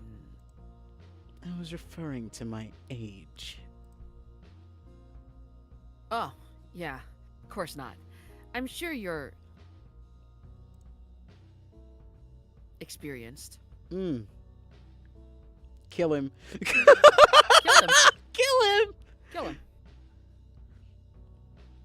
Anyway, I'd invite you back to mine, but I don't, have a place yet. Oh my God, kill him. Kill him! I just rolled into North Haven the other night. Still getting my shit sorted out. Kill him. I don't think that's true. She ignores him, letting him laugh nervously to himself while she looks around, checking that there's no junkies or creeps hiding around the corner. Seems it's just the two of us here. And he's back to being excited. Oh my God. Oh, you dirty girl. You got a kick for doing it outside, yeah? Ew. Yeah, dude, I fucking cringed. Ew! You picked a great spot then. No way anyone will find us. Dude, kill this guy, please! As long as we're on the same page. Me actively She cringing. lunges for him, grabbing him by the throat and shoving him up against the wall. Please, when is it gonna be my turn? He doesn't need air to survive, but he's forgotten that in his panic. He gasps desperately, clawing at the hand wrapped tight around his neck. He's also just a baby. Circe stares into his eyes the entire time. She doesn't want to miss the moment the fight leaves him. The moment he realizes he doesn't stand a chance. She's older. She's stronger. She's going to kill him. She's going to fucking kill him. Good. Please. She only notices he's crying when a stray tear hits her skin. Typical. When threats don't work, they always resort to begging. Please don't. Please, I don't know what I've done to piss you off, but... She can feel the joy seeping out of her as Seth's crying grows louder. God. Ha! Ah! When is it gonna be my turn? When is it gonna be my turn? Ah! Please! Please, ma'am. You need to kill me. She forgot how annoying it can be to kill fanglings. They're too sensitive. Whether it's pain or pleasure, they feel everything too strongly. That's why they don't last long without an older vampire to guide them in their first year. Leave them to their own antics and they'll fuck like rabbits and die like cattle. Oh my god. Why are you doing this to me? Quit wailing and I'll get to that part. It's a little hard not to wail when you're about to kill me. But sure, I'll be bloody quiet. Everything aside, he's kind of real for that. He's kind So, of God, quit your fucking whining. I'm getting to the good part. Yeah, you're trying to kill me, but okay, sure. She lifts her chin, daring him to speak another word. I'm waiting. Perfect. Listen, I think we can both agree. You've been stupid. Least you could have done is be more careful with where you take your meals. Not eaten as many sheep from the same pen. Then maybe no one would have noticed. But no.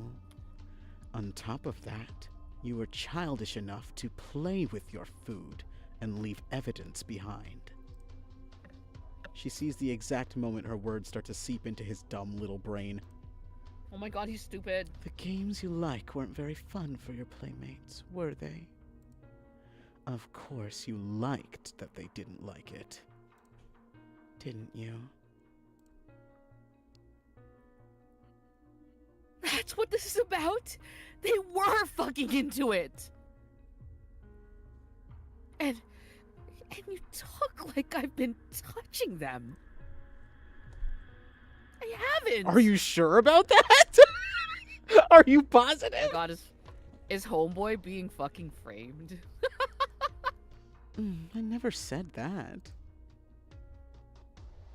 I'm not sick. My mom taught me better. Yeah, your mom taught you better to kill prostitutes and homeless people. That's what she taught you better to do. You think that that's more amenable than necrophilia? Is that the comparison you're trying to make right now? Listen, I see. the bar's in hell. So she warned you not to stick your dick where it's unwanted, but she forgot to tell you not to eat people?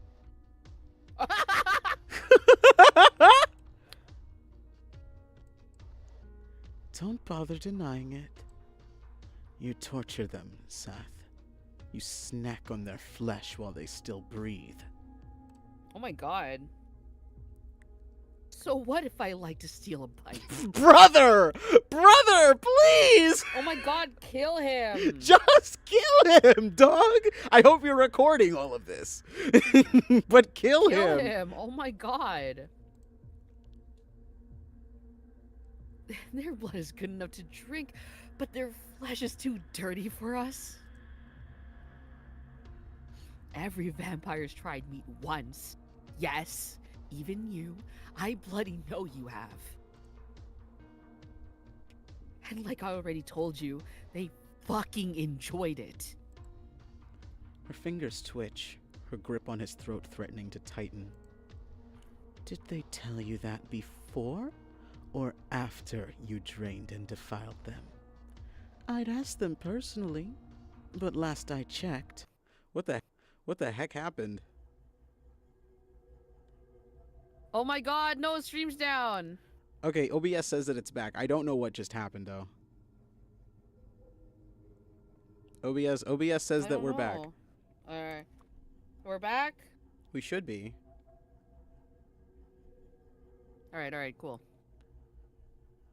All right, guys, Why does that even refresh. Refresh.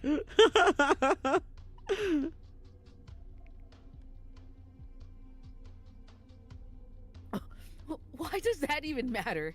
Aren't we the same? Aren't we? Then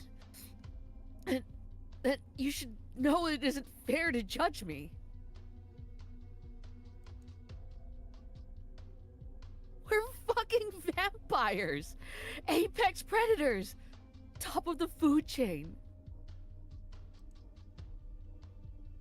Who cares what happens to the cattle? All right, man. Oh my god. Jesus. God, can you get any more cliche? Yeah, this is it's very like See, that's the problem with vampires like yourself. You have no regard for consequences. You think that just because you can, you should. Well, let me clue you in on a little secret. Ooh! Oh my god. She squeezes hard, strangling him. You shouldn't have. Does he? Release him. You've got to be kidding me. Release him. I will not repeat myself. There's only one vampire in the city who would dare order Circe around like that. Ooh! Oh my god. Ooh! Ooh! Oh my god. Ooh! Ooh! Ooh! Oh. Oh my goodness! Oh! Oh my god. Give me a second. You know, I think this is a good time for me to check on something. This is a good time to check on something.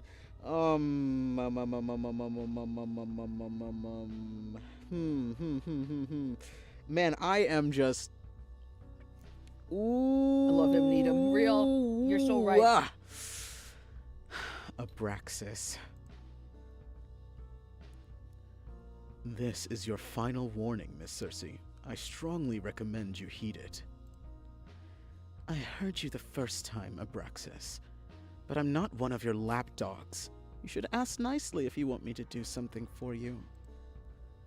As if playing nice with you has ever done anyone any good. How would you know? You've never tried. You're trying to distract me, but your efforts are in vain. Tonight, I have even less patience for your antics than usual. Seth is under the protection of the supernatural secrecy force. Excuse me? That's crazy. If you harm as much as a hair on his head, you'll be in defiance of North Haven's supernatural law. What is that? SSF, the Supernatural Secrecy Force, is a privately owned counter-terrorism and intelligence They agency. have diplomatic immunity. Oh my god! I'll be a lapdog. You're right, me too. Secretly operating under political and financial support from multiple governments and private individuals. Their key priority is to shield the existence of the supernatural world from humans. The SSF has offices all around the world, but they hold more power in some places than others. Most SSF agents are supernaturals, but the higher-ups are almost exclusively human. Though the SSF claim to care for the best interests of humans and non-humans alike, the regulations often put supernaturals at a disadvantage. The supernaturals who have decided to sign up to work for the SSF are, at best, distrusted by other supernaturals. At worst, they are completely ostracized. Jesus. Purely out of childish spite, she considers plucking a hair from Seth's head just to prove a point. He'll grow back in seconds, after all. Release him. Let me handle him. It's not as if this would be my first crime. I've broken at least 2 laws just tonight. This is a serious matter. How serious? I cannot say much. Just know that Seth is our only witness to an important investigation. I am. He is? In her surprise, Circe drops Seth on his behind. Seth scrambles to his feet, running to hide behind Abraxas' imposing frame. No way he's actually important. That's not fair. Kill him. Kill him. We should have killed him a long time ago. It's hard to tell, but beneath that thick jacket, Abraxas is hiding almost 6 feet and 5 inches of lean muscle. Fuck It's sake! not that hard to tell. No, but 6'5" is crazy. Like, he looks tall and 6 muscly, yes, but 6'5"? 6'5" is crazy. That means he was that height before he died. Jesus. If only he'd use all those muscles for something productive. Like throwing me around a bedroom. Oh, and she's real right. incorrect. And she's right. real incorrect. And she's right. So right. I could She's take him, so just right. not in a fight. You're completely correct, Blue. 100% agree. I don't know if I could take him, but I could try. I could take him, just not in a fight. But I digress. Normally, no self-respecting vampire would run to an SSF agent for help. But Seth either doesn't know that or... yeah, no, he definitely has no respect for himself. Follow me. One of my agents is waiting for us around the corner. Hey, where do you think you're going? I'm not done with you. Abraxas answers without pause. I am. I'm not! I fail to see how that's my problem. Ooh! I like him so Abraxas much. couldn't look more bored if he tried. It's infuriating how he always carries himself with perfect poise. Even as his shoulders hang heavy with guilt he thinks no one can see. Thank you for not putting up too much of a fight this time, Miss Circe. I appreciate it when you're willing to cooperate. Unlike the rest of his good-for-nothing squad, Abraxas has never, not even once, flinched in the face of her wrath. But there's always a time for firsts. Collaborate? You want me to show you how I collaborate? Yeah, get in his face, girly pop. She storms up to him, even in heels. She has to glare up at him, but the height difference has never intimidated her. Ooh. Damn. You know... This is unnecessary. I could hear you perfectly fine where you stood. No, but it's the Go principle. fuck yourself! Not even a flinch. Very mature. You're more than welcome to waste my time any other night, Miss Circe, just not this one. He tries to sidestep her, but she follows, blocking his path. Get his Don't ass. pretend you're above this. You love arguing with me.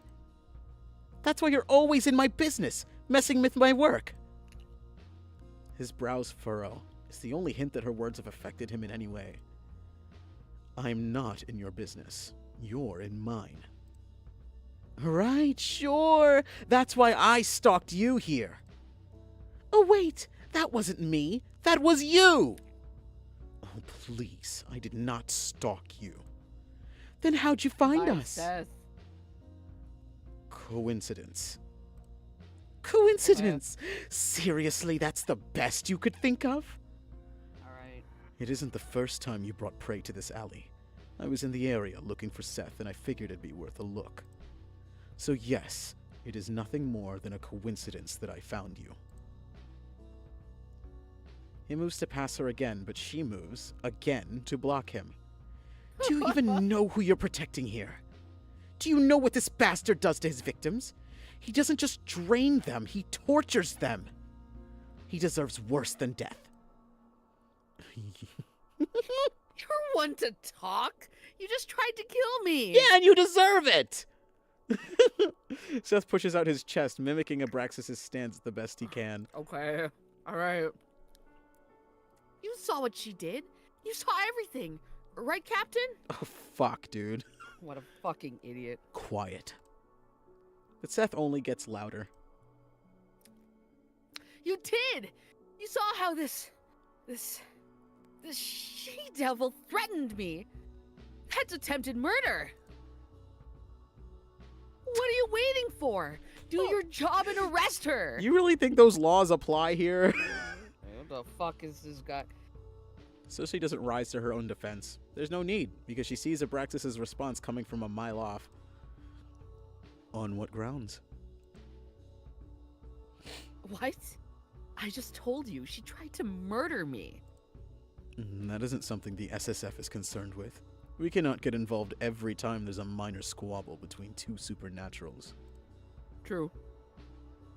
But... Shut it!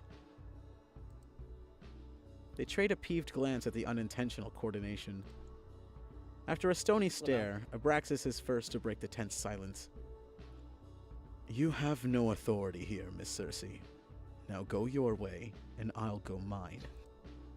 The palm of his cold hand ghosts along the small of her back, gently pushing her aside. Then he grabs Seth by the elbow to drag him to the mouth of the alley. Circe follows, right at their heels. What happens to him after you get what you need? We'll follow protocol and release him. But he's a criminal. Because he's predictable like that, Abraxas just offers her the usual spiel. The SSF is a counterterrorism and intelligence agency. We investigate and neutralize supernatural threats for the greater good of society. We have neither the time nor a reason to chase down all the addicts, muggers, and vandals who haunt these streets. But he's a fucking murderer, dog. even if I wanted to do something, we have no case against him. You I cannot what? abuse the law by detaining him without proof of a crime. My word is your proof. Have I ever lied to you before? Many times. But I'm not lying this time. Abraxas pauses, turning to look at her. She meets his assessing stare with confidence.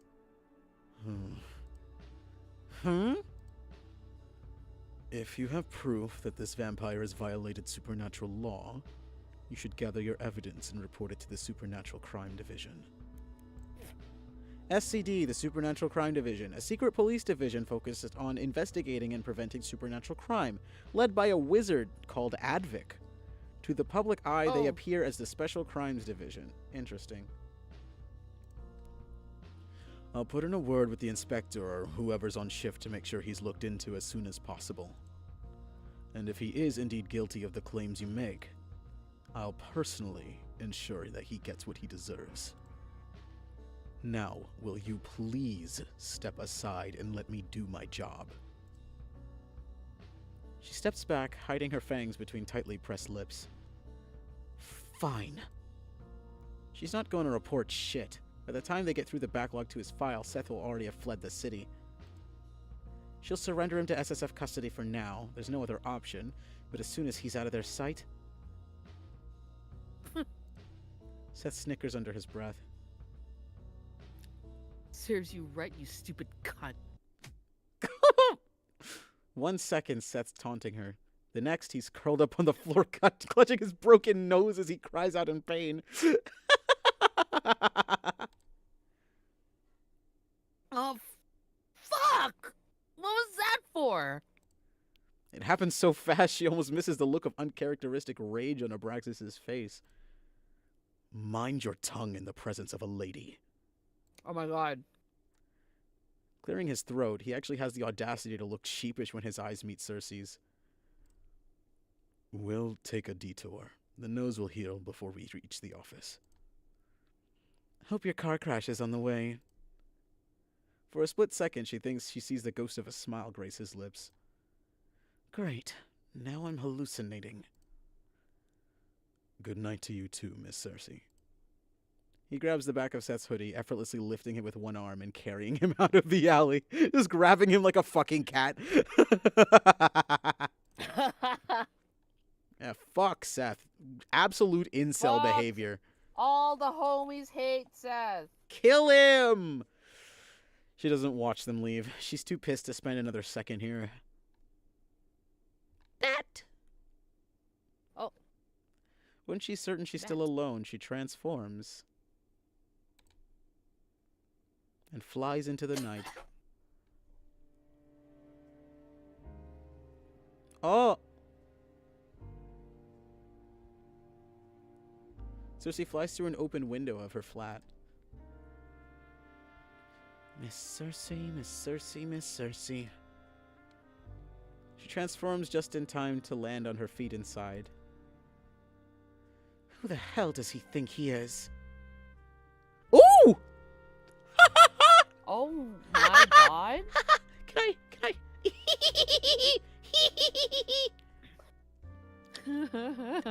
I'm normal. She pulls to a stop in front of a mirror so she can adjust her underclothes and check her makeup. But her reflection makes her pause. Sometimes I wish the myths were true and vampires didn't have reflections.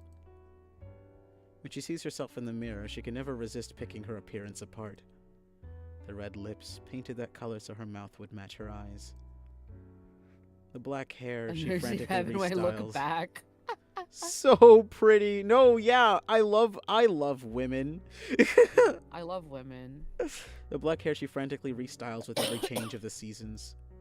The body that stopped aging the year she thinks she turned 22, only a few days short of 23.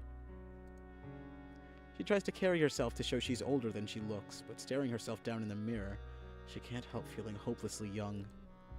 In the near 100 years of her existence, she's reinvented herself dozens of times. So, why do I still look so like the girl I used to be? I wish I could forget her, but every time I see myself, there she is. At least she's beautiful. A small mercy. True. I'm too old to mope around like this. Circe picks her clothes back up, slipping them back on. Oh! Oh! Please, ma'am. You need to kill me. Please. It's embarrassing, really, letting Abraxas shake her confidence like this. Meow.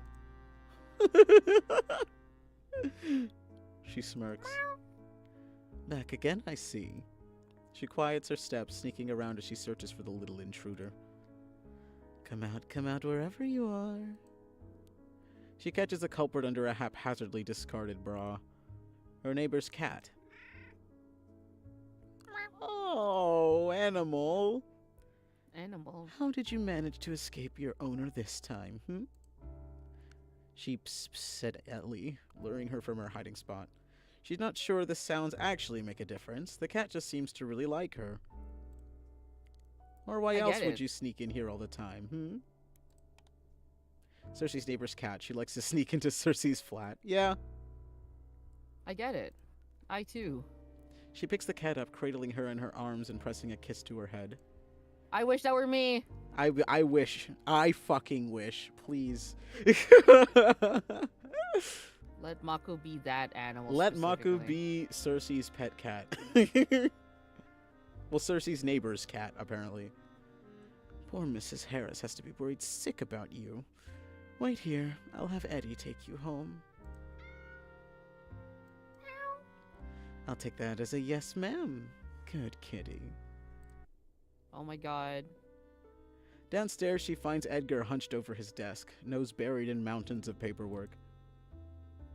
Oh god, he's aged. Oh. He's aged. Oh. Baby. He looks a lot better now. He does. When Eddie's working, he might as well be dead to the rest of the world. The only sign he's an actual living person and not an eerily realistic statue is when his hand moves to scratch at his 5 o'clock shadow. Sometimes it's all too easy to forget that Edgar isn't the same boy I met 20 years ago. Edgar is the only human companion she's ever had. She knows their relationship isn't conventional. Vampires don't keep the company of humans they aren't feeding on or sleeping with or planning to change. But Edgar isn't a blood bag or a quick fuck or a toy to her. He's a friend. Perhaps her only friend in this world. When we first met, we looked the same age. Perhaps that's why it feels so strange to watch him grow while I don't. Growing old suits him. Where he used to be cute, he's now handsome. At least in her opinion, that is. Well, we have a choice here. And one choice is more correct. There is a correct option here.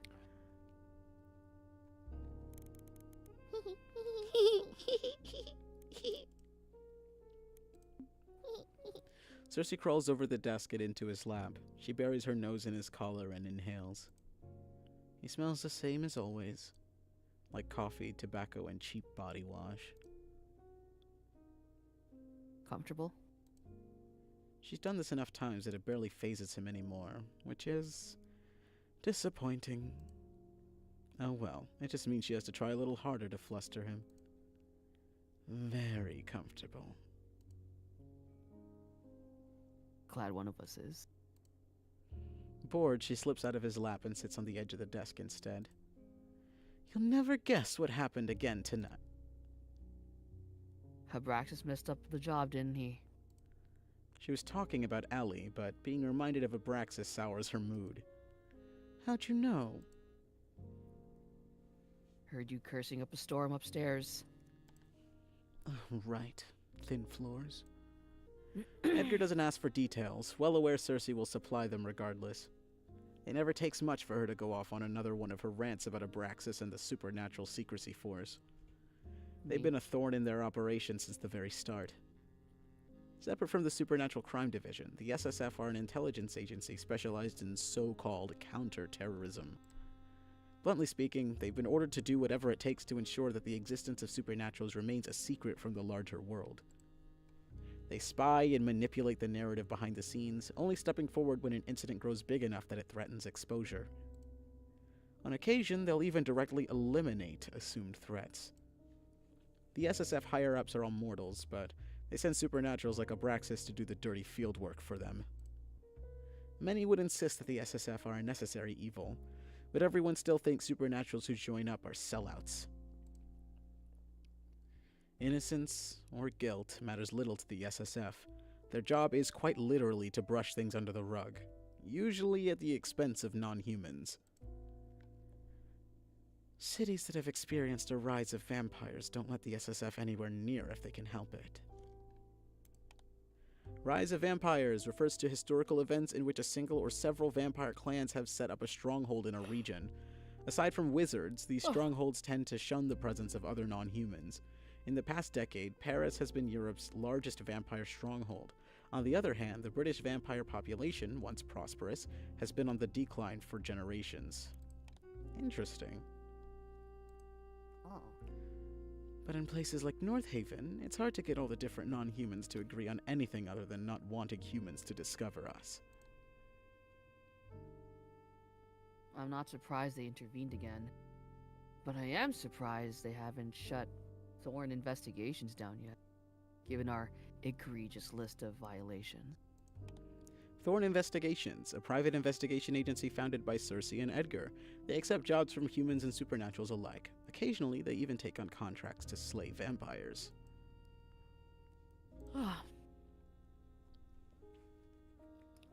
I don't like Abraxas any more than you do, but I've got to give it to him.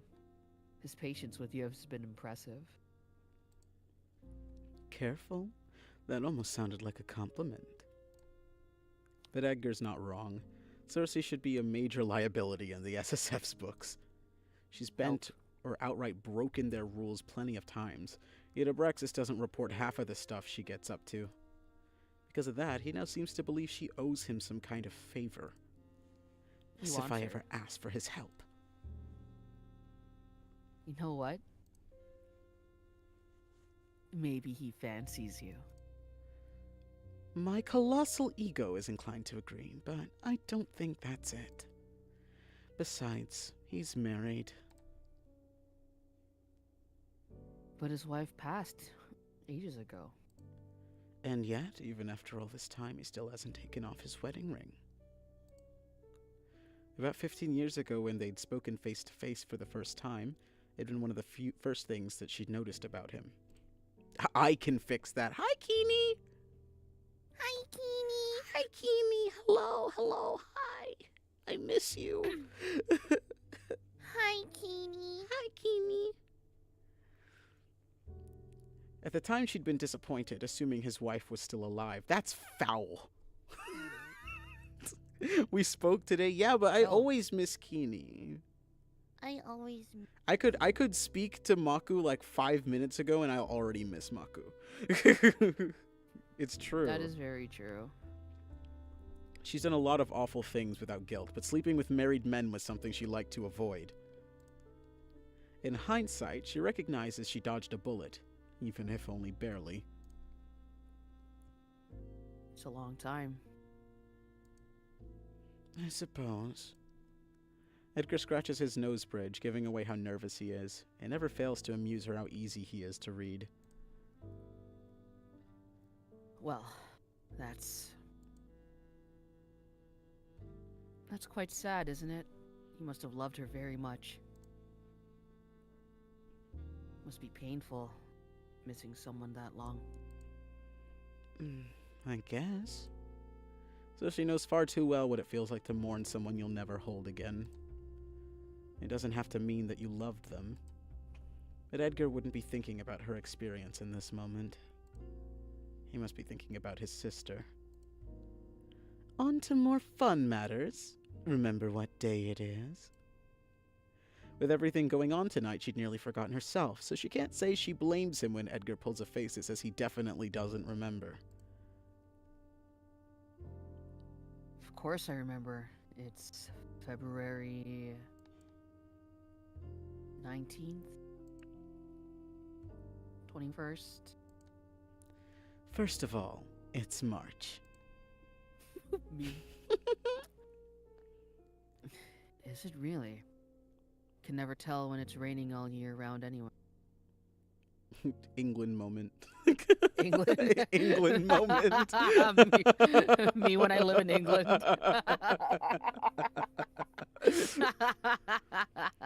Oh, fine, I'll tell you. It's our anniversary. Or what? It's Okay, been well, 20 years since the night we first met. Ah. Is that something to celebrate? Both of these are good. They're both good. They're both good options. Let's joke about it. Yeah. I don't know about you, but I'm surprised we made it this long. Now that we can agree on. Wasn't one of us supposed to kill the other by now? He says it lightly, but he's half serious. One of them should be dead by now. True. Edgar lights a cig, barely hiding a grin when he shoves it between his lips. Circe smirks back at him. This kind of banter has long been part of their daily routine. She provokes him, he retorts with some snark, they laugh or roll their eyes, then rinse and repeat. It had taken a while to get here, of course. When they'd first met, Edgar was so angry with the world he took everything as an insult.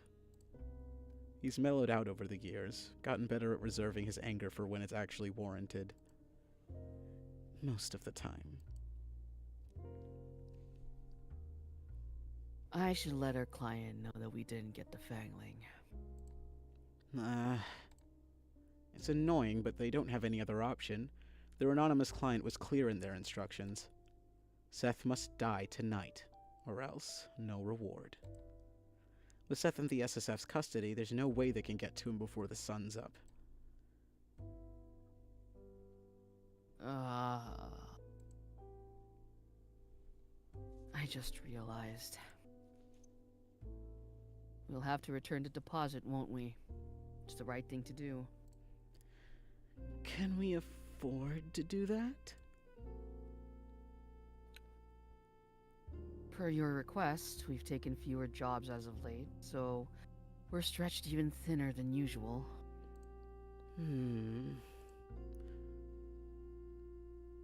If you want to feel more secure about keeping the lights on, you could take a few more cases. Or spend less on clothes. Yeah, that second one's not happening. Why would I do either of those things when you're always working so hard to make sure we're a month ahead on rent? I've only got so much hair, so... This poor man. This poor man. This poor man. This poor man. And I've only got so many dresses. And she deserves more! Edgar heaves a sigh. Thought you might say that. I'll just take it out of my own pay, then. She nods, pleased with his quick thinking. Help! Oh my god. Anyway, that can all wait till tomorrow. Let's go to the Golden Cat and celebrate our 20th. He wants her so bad. He likes her so I get much. it! I like her too! I too would fold under zero pressure. I too Golden Cat, would a pub give up frequented by supernaturals. Its salary. name is based on the original owner's cat. Both Circe and Dante frequent the Golden Cat after work. Well, we don't know Dante yet, so that means Who's nothing to Dante? us. Who the fuck is Dante? We don't know Dante. You don't need to use our anniversary as an excuse. We go there every night. But tonight will be special. Drinks on me. Well, technically, it's our rapidly depleting business funds that we'll be paying, but the sentiment stands. True. There's no other reason he would be staying by her side for 20 years. True. True. You sure know how to spoil a bat. So that's a yes? Yes, yes. Alright. Just let me fetch my coat. Why do I feel like I'm forgetting something important? The cat! The cat! It's your annoying look. I only know one person who knocks like that. You take it. But I always answer the door. Only because you're so good at it. Edgar puts out his cig and walks over to the door, opening it to reveal... Edgar! Circe! Thank goodness you're still here! Mrs. Harris, their next-door neighbor, rushes inside. She's a kind old woman, who thankfully never complains about the suspicious people going in and out of Thorn investigations at all hours. Helps that her eyesight isn't what it used to be. Same goes for her hearing, actually. Oh, I'm so sorry to bother you. I know how busy you are doing your detective work, saving the day and all that, but I can't find my baby anywhere. Her baby being her cat, Ellie. I feel awful bringing this to you at this hour, but would you mind having a look for her? I couldn't sleep knowing she's somewhere out there cold and alone and lost. Shivering to death, my poor baby! Her wailing's loud enough to wake up the entire building. Edgar starts to sweat. Edgar doesn't look like he's in the mood to go on a cat hunt. Luckily for him, they won't have to. Good news. We already found her. Her bawling immediately stops. You did? Yes. She's upstairs. She is. Edgar guides Mrs. Harris to the sofa. She sinks into it with relief. Sorry, I did that.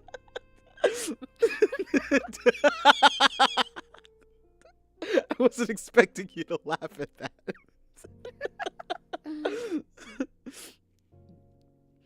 Oh, how lucky I am to have the city's finest detectives as my neighbors. It's not that hard to find someone who's hiding inside your own home. Circe retrieves Ellie from upstairs, hesitantly returning her to her owner. Edgar watches the exchange with amusement. He's been nagging for ages that she should just stroll down to the shelter and pick up a cat of her own. Sadly, I lack the confidence to keep something living alive.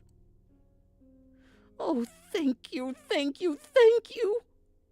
Mrs. Harris hugs the cat to her chest. Ellie lets out a not-so-pleased meow.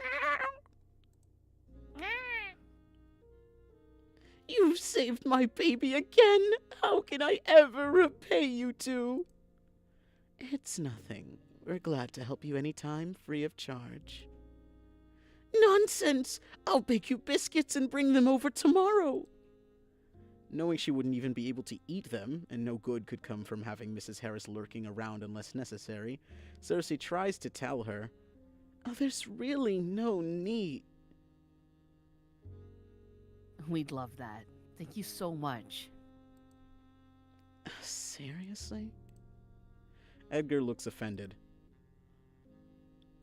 I'm always serious about dessert. And he's real. He's real. Very freezing. good, I'm Mr. so cold. Thorne.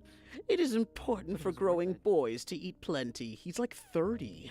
He's not growing anymore. And? He's 30-something. Oh. Good joke. The only thing Edgar's growing is a pitiful beard. Oh, poor thing. Oh my god. Edgar rubs his jaw. And for that, you need plenty of calories. Sure. Circe gently gets Mrs. Harris up out of her chair and guides her to the door. Whole way there, Mrs. Harris rambles about what she's going to bake tomorrow. Circe almost has to shove her out of the door. When it's finally shut behind her, Circe turns to glare at Edgar. What? It would be foolish of me to turn away free food. And he's right. He's right. Anyway, with Mrs. Harris gone, there's only one thing left to do. Drinks? Drinks. Dude, all of these backgrounds fuck so heavy. I like them. The Golden Cat is almost the polar opposite of Elysium. All supernaturals and even a few humans who are in the know come here. As long as you keep your fangs, claws, wands, whatever you've got to yourself, you're welcome to pop in for a drink. Entering the pub, Circe's eyes immediately hone in on one guest in particular. Oh, look, it's your little friend. Oh! Oh my god, that's me! Oh! Oh! Oh my god! Raul, a local cop with muscles that aren't just for show. He's seated near the bar, nursing a beer in one hand. I like him. Does he have hearing aids? Oh no, I'm in fucking danger! Does he have hearing aids? That's very good. I like him. I like him so much. Raul Bastin, Dante's partner officer and one of the few humans in the SCD. Thanks to his family's connections and knowledge, Raul got glimpses into the world of supernaturals very early, and his fascination with it has only grown, ultimately resulting in him joining the SCD. He's so sweet. Don't call him that. The way you phrase it makes it sound indecent. But he is your friend. Last I checked, your only friend. I have other friends. There's Richard, back in my hometown. Though I haven't spoken to the Pratt in some time, or even thought about him in a while. And, there's you. Oh! We're friends, aren't we? Oh! Oh my god! Oh. Please. Of course. Embarrassed by how much his words mean to her, Circe's quick to change the subject. Oh my god. Thankfully, Edgar doesn't seem to mind, looking more than a little flustered himself. He's so sweet. By the way, Raul's, like, gay, right? And? What makes you say that? He's never responded to any of my flirting. Perhaps he's just not into you. No, he's definitely gay.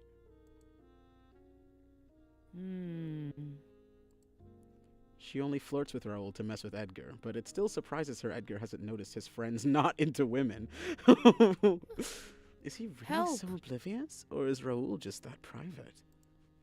Maybe Help. it's easier for her to tell because she also enjoys the company of her own sex. I know what you are. I love her. Because I'm the same. I know what you are because I'm the same. Takes one to know Wait. one. You've been flirting with him? That's what he was mulling over? They walk up to Raul. He's a little- Edgar greets him first. The call is coming from inside the house. The Absolutely. call is coming from inside the house. Evening, Raul. Did you get off work early tonight? Edgar and Raul have an interesting friendship, if you can call it that. They meet up every few weeks, but it's never a planned thing.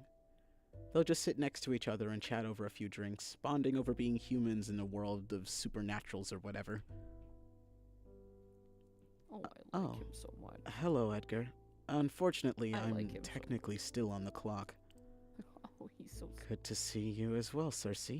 Have you been well? I like him so much. Raul nods to Circe, acknowledging her too. He's smiling, but she can't tell if it's out of politeness or if he's genuinely happy to see them. No, I can tell. I can tell. Sure. But what about you? Are you here on official business? Anything we should look out for? Well... She takes a look around. Where's your pup, by the way? Rare to see you without him.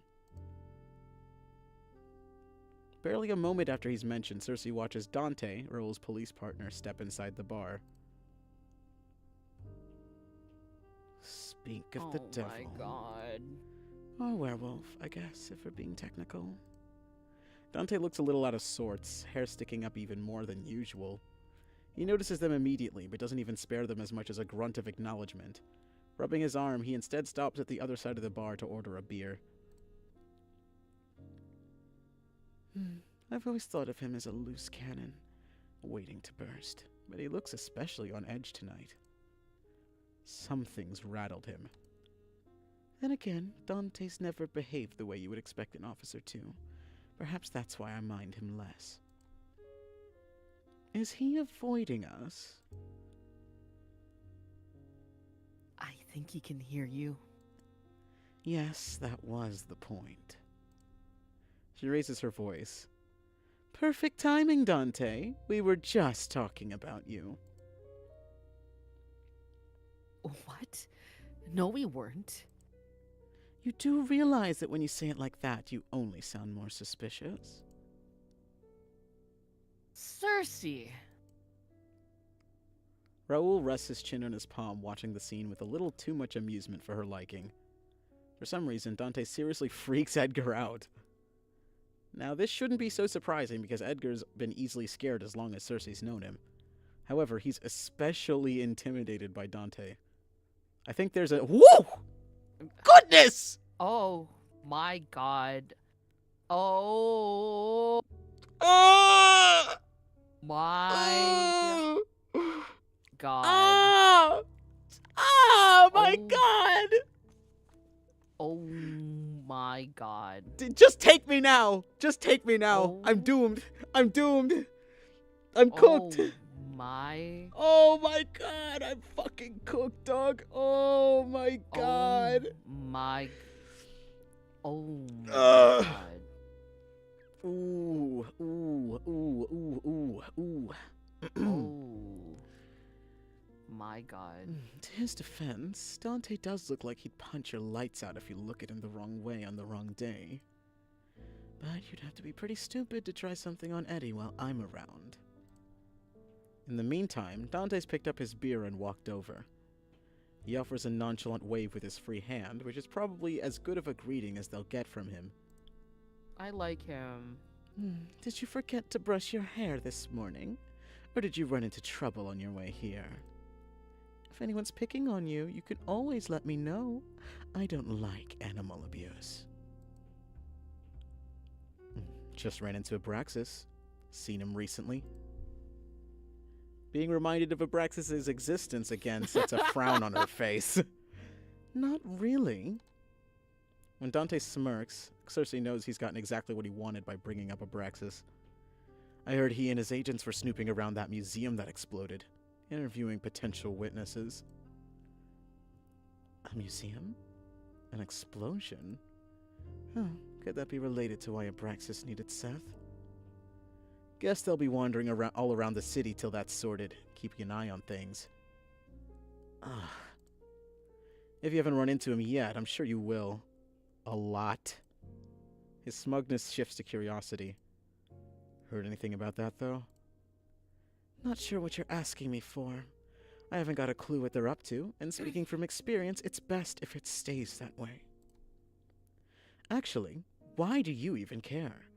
Aren't the SSF and the police supposed to stay out of each other's business as much as they can? Unless it's related to whatever the two of you are working on. Raoul wouldn't tell us anything, but maybe you will. You didn't give me the chance to say anything. As if you would have told me the truth if I did. She could have forced him to. If she really wanted to, she could use compulsion on either of them right now, and there wouldn't be much they could do about it. Dante's trickier because he's about as stubborn as one gets, but Raoul's only human. She wouldn't, though. Not because she's squeamish about compelling either of them. She's just not curious enough. And that's real! Still, if Dante will tell her anything, she'll take it. Well? Since you asked so nicely. No. You suck. I don't. That's your job. Edgar, itching to get away from Dante, interrupts. Okay, well, you two look busy, and we're in a desperate need for a drink. We'll leave you to it. They're gonna kiss. But Come on, Circe. You've bothered them enough for tonight. how dare you? I'm perfectly lovely and pleasant to be around. Raoul waves to Edgar. Good to see you, Edgar. Are they kissing? Yeah, cheers. They should. They should. They should kiss. Edgar takes her arm and she begrudgingly lets him pull Every- her to another corner of the Everyone bar. should kiss. Everyone should kiss. Everyone should kiss. Let me watch. Everyone kiss now! They nab their usual seats close to the bartender. When they drink a lot, so it's good to have easy access. In order to maintain some level of dignity, we've agreed to never discuss exactly how much of our income goes to the Golden Cat. The bartender's swift. In a minute, they have their usuals in front of them. Some cocktail for Edgar and a totally not conspicuous glass of red wine for Circe. So, when are we going to address the elephant in the room? Edgar sips his cocktail, raising a single brow at Circe's question. I'm talking about your addiction to sugar. Should be criminal to even call that a drink. It's about 1% alcohol and 109% sugar. Not quite sure those numbers add up. Besides, what right do you have to judge anyone's choice of drink when you order the same thing every night? Why waste money on alcohol when it just spoils the taste of what I really want? I thought alcohol enhanced the taste of blood.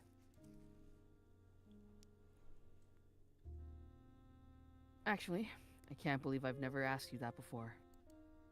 She knows exactly why he hasn't asked. With each year that passes, Edgar grows more determined to avoid acknowledging what she really is. I mean, yeah, if you've been living with someone for 20 years and they have not changed a single bit from the last time, from like when you first met, yeah, you kind of just have to have a bit of cognitive dissonance there. Yeah. Depends on the vamp. But Oh. Stream's down. huh? Stream's down. No. No. Let me see. OBS hates you. Let me see. Oh, we're back. We're back? Yeah. Okay. I didn't say that. Even if I were doing it, I'm not like that fangling I met tonight. I have self-control. I'm fully capable of making my own decisions. I don't drink from people who don't want me to, and I certainly don't drain people, so you can stop looking at me like I bit your pasty ass.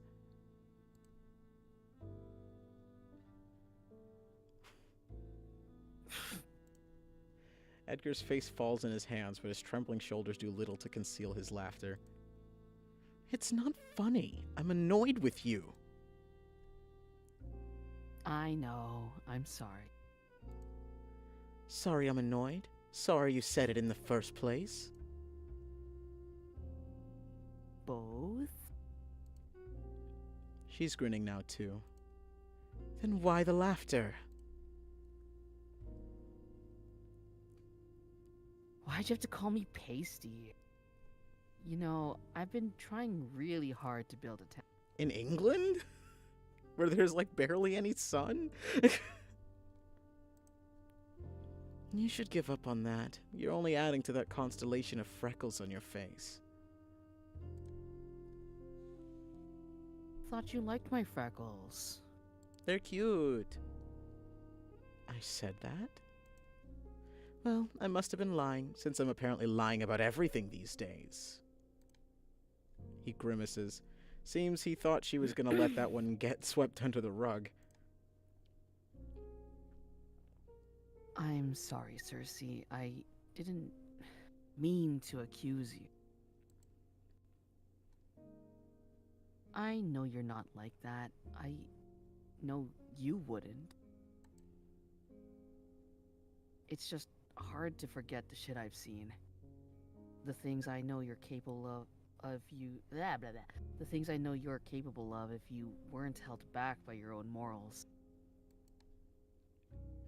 It always comes back to this, huh? Edgar only likes the Circe who stands up against her own kind and looks out for the weak.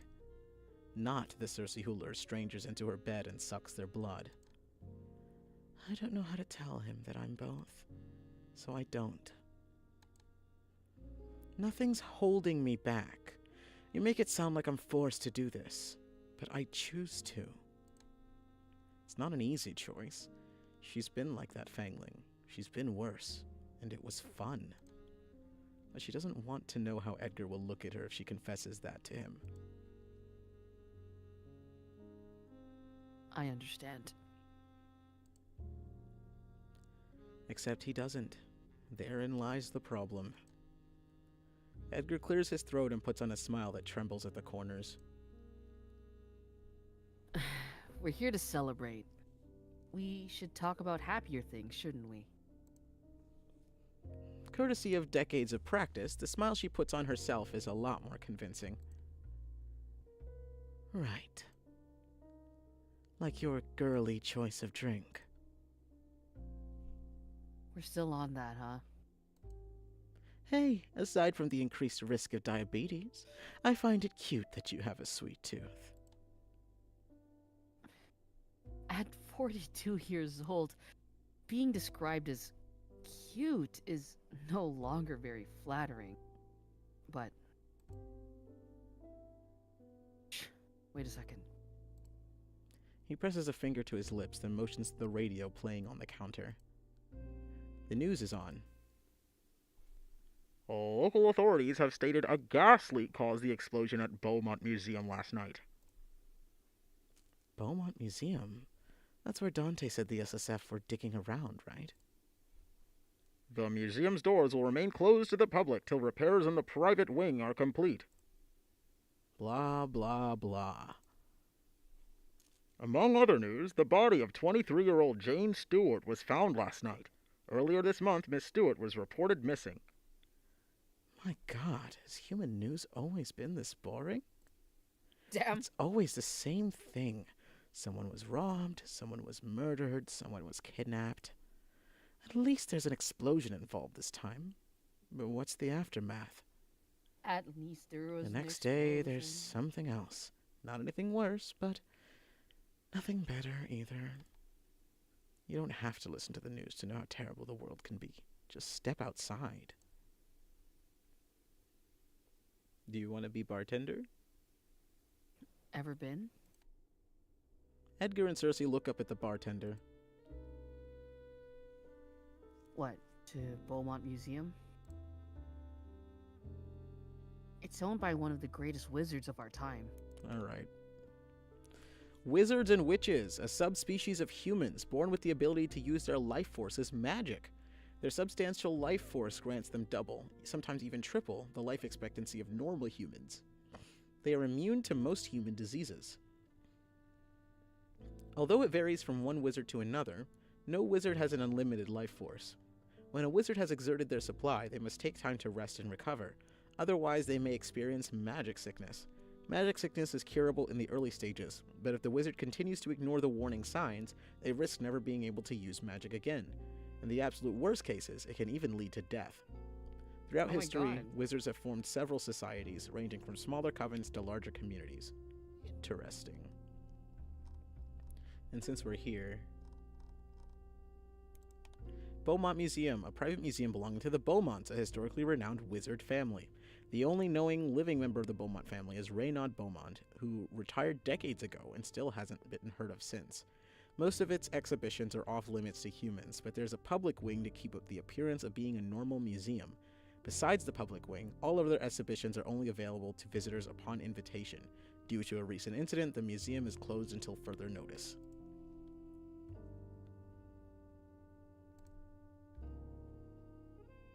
Renaud Beaumont. Never heard of him. What makes him so great? Many things. For starters, he... Circe doesn't bother to listen. Okay, well, Oh yeah, my I guess. God! Yeah, I guess we don't really need to know that information, do we? Focused on twirling her drink around in her glass, but Edgar nods along, genuinely interested for whatever reason. Anyway, he has to be ancient now. He retired from the public eye decades ago. If he's even still alive, it wouldn't surprise me if he didn't know what's happened to his family's museum. Maybe we should set it on fire again and make sure he gets the memo this time. Oh my God! You wouldn't actually, would you? She would. She would. Wanna find out? You have an annoying habit of doing the opposite of what I ask you, so no comment. The bartender leaves to serve another customer. Edgar starts patting his pocket. Box. I'm out. Don't hold yourself back on my account. The corner shop should still be open. Sure you don't mind me leaving you alone? He's already climbed to his feet. I think I'll live. Or at least not die. Again. I'll be back in no time. And he's gone. Sugar, coffee, cigs. Humans sure have a lot of stupid vices. She stares down at her drink. Not that mine are any better. She sips slowly, letting her eyes roam the room. She's not sure where the compulsion comes from. It's not as if she'll discover anything new. It's always the same old faces. No. Wait. She is definitely new. Oh! Oh my God, I love women! Oh my God! Woman? Whew. Circe meets eyes with a woman at the far end of the pub. Beauty is no stranger to Circe. She's seen it in many faces, many bodies, even a few hearts. But this woman isn't just beautiful. She's... The woman smiles. Circe feels compelled to return this smile. I'm smiling back. Fuck saving. Fuck saving. Why would I not smile back? Circe returns the smile, but looks back down at her drink just as quickly. Not looking to hook up with anyone tonight. Although, that's a bit presumptuous of her. Maybe the woman was just being nice. Not really looking for nice, either. Wait. Circe's head snaps up, but the woman is already gone, nowhere to be seen. Only She's in her absence gone. does Circe realize she couldn't detect what the woman was. I want her I so want bad. her. Wait. Wait. I want Wait. her so bad. Wait, please. let's save here. I want her.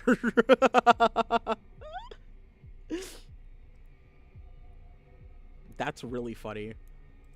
I want her so bad. Please.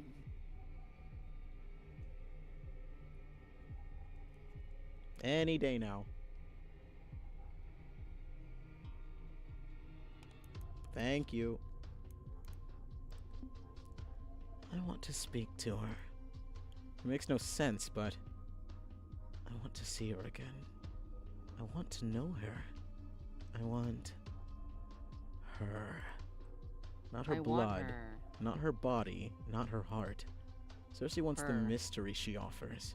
It's exactly what she's been looking for. A mystery time-consuming enough to end the perpetual boredom eating away at her. Preoccupied by her thoughts, Circe barely notices Edgar's return.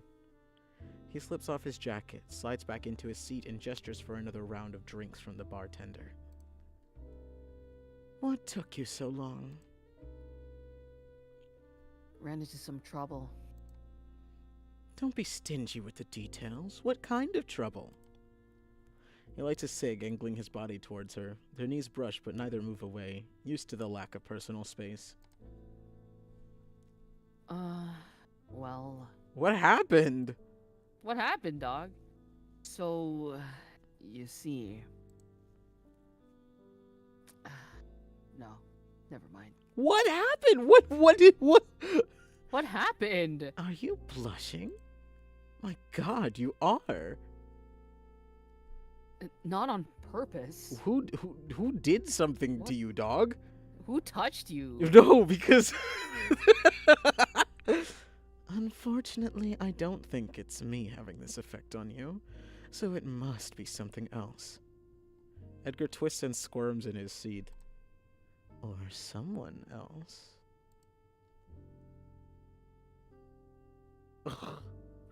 Was asked out on a date. He spits the words out so fast, Circe would have missed them if not for her supernatural hearing. You're messing with me. I wish I was. This is stressing me out. He's real for that. He's so real. He's He's so so real. real. He's so real. Wait, you said yes? What? Obviously, I said no. Why would it be obvious? Something wrong with her? No, she was pretty and nice and smelled good. Too many details now. Sorry, I just thought she had nice perfume. He's so cute. You'd like it, actually. You're only making it weirder. I said no because it would have never worked. She's human. And so are you, dog. As are you? But I don't live like one.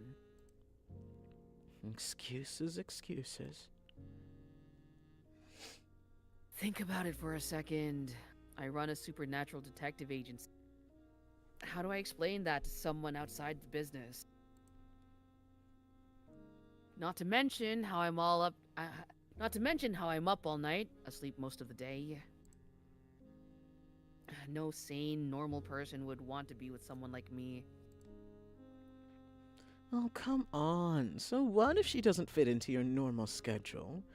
You make time when you're in love. Love? God, I definitely don't have for that.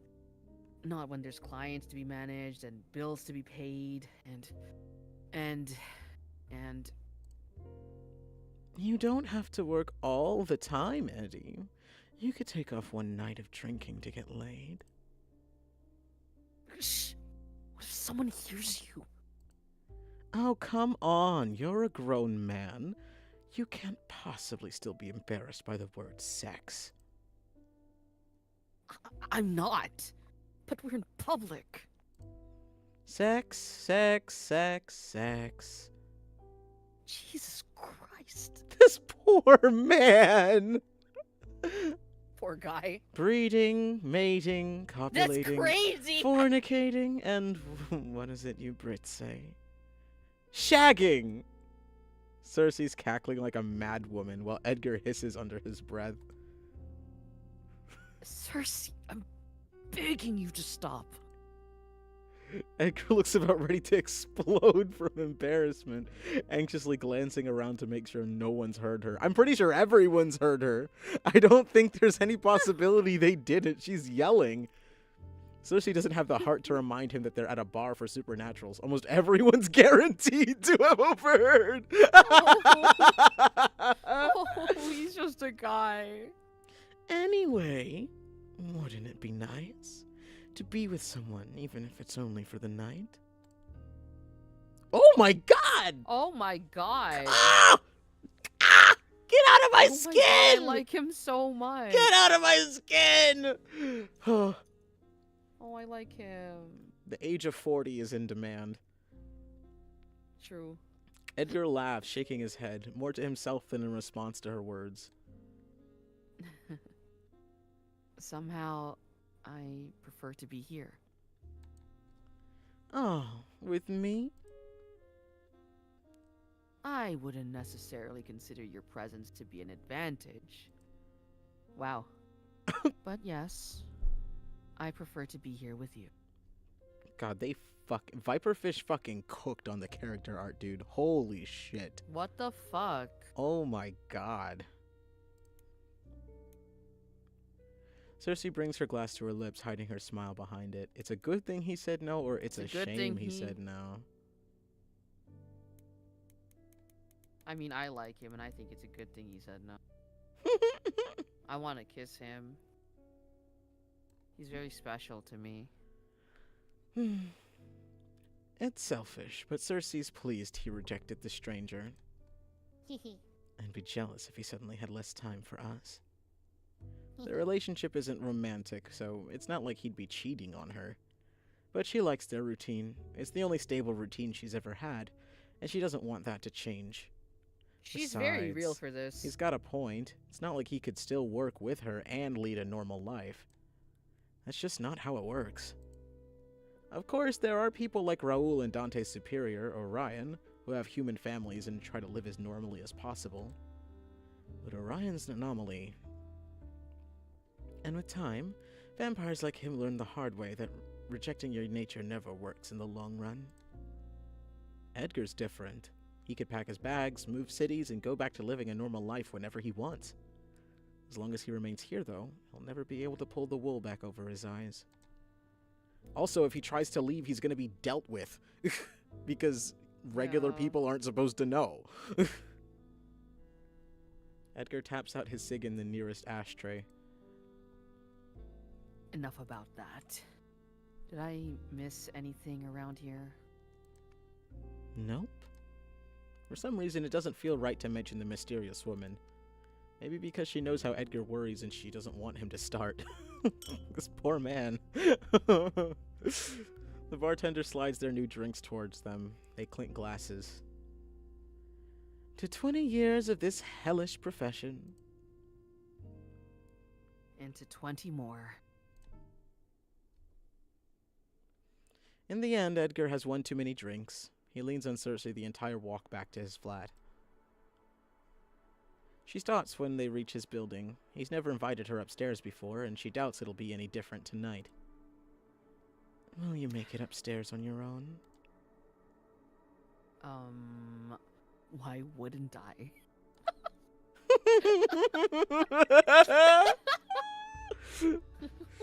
This isn't a beach, it's a bathtub.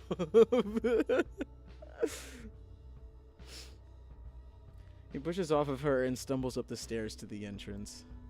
He almost falls over several times, but by some miracle he manages to reach the door without breaking any bones. See? He hiccups. I'm perfectly fine. Mm-hmm. Right. Me and Circe like this. Oh my god, me and Circe. See you tomorrow night. He waves her goodbye, and she waves back. Good night. She waits until he's safely inside the building. Chances are low he'll die on his way up the lift, so Circe begins to stroll back to her own flat. She walks at a leisurely pace, like the threat of the rising sun won't be upon her any moment now.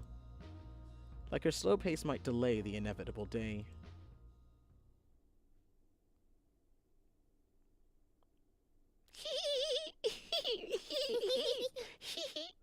Circe strips down to her underwear. Her one-bedroom flat has no bed, only a sofa, so that's where she lies down. Outside, the sun slowly rises, and the world Circe will never get to be a part of again wakes up. She stares up at the ceiling, trying not to think about the growing resentment she feels every time she has to hide away from the sun. I didn't always hate daytime. When her common sense returned after her fangling year, Circe had found that the day offered endless opportunities for self-improvement. She read novels, she meditated, she brushed up on her history, learned martial arts, studied different languages, read some more, slept with all kinds of people, men, women, people who didn't really identify as either. And she's Half a of the time, she queen. didn't even feed on them. She liked to cuddle in bed afterwards, basking in their heat. When films became a thing, she found herself obsessed with cinema, lived hundreds of different lives through the stories of others. But like everything else, it soon got dull, hiding herself in escapism to distract herself from her own thoughts. Lately, she can't be bothered to do much of anything anymore. Is this all there is to eternity? An endless cycle of wanting and no longer wanting? Forever falling in and out of love with what once meant the world to you?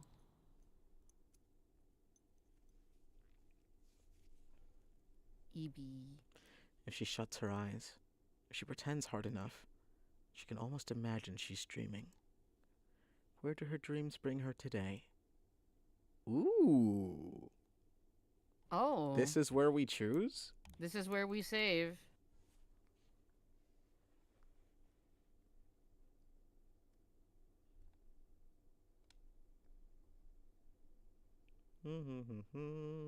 Eventually. You know, any day now. Alright. Alright. Who do we dream about?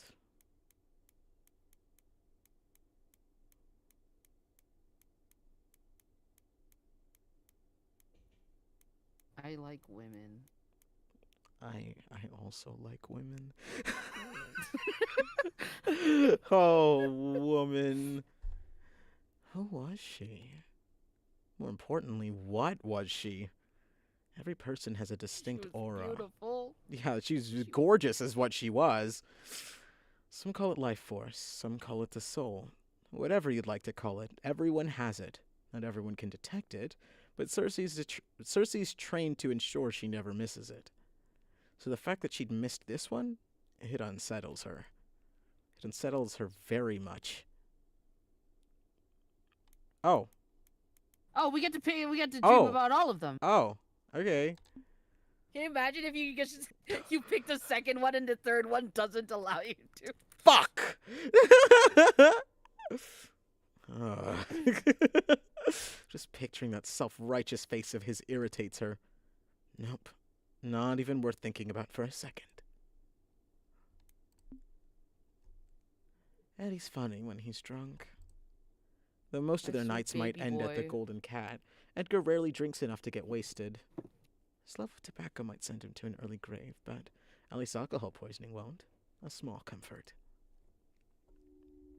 She continues to dream. Oh. Oh. She tries her best to fight against the current of her thoughts, but somehow they always lead back to him. I don't think it matters what we pick.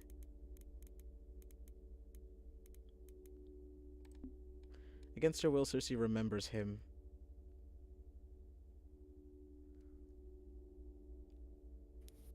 Oh. Do you want to be him? Open your eyes. Look into my eye. See yourself as you truly are, as you were always meant to be. I'm afraid. For us, fear is a choice. When she opens her eyes and looks into his, she doesn't see herself. She sees him, and only him. Beautiful. He whispers, reverent. I will never make anything as beautiful as you again. But, sire, you did not make me. I did. His spindly fingers caress her skin with such tenderness, she foolishly mistakes it for fondness. I delivered you from death. I rendered you invulnerable to the horrors of time. I captured you in the moment you were the most beautiful.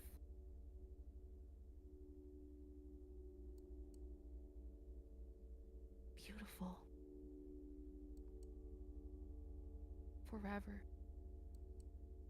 She holds the monster's stare. My eternal companion. Forever. This would fuck me up too. Yeah, I'd be fucking cooked. God. God.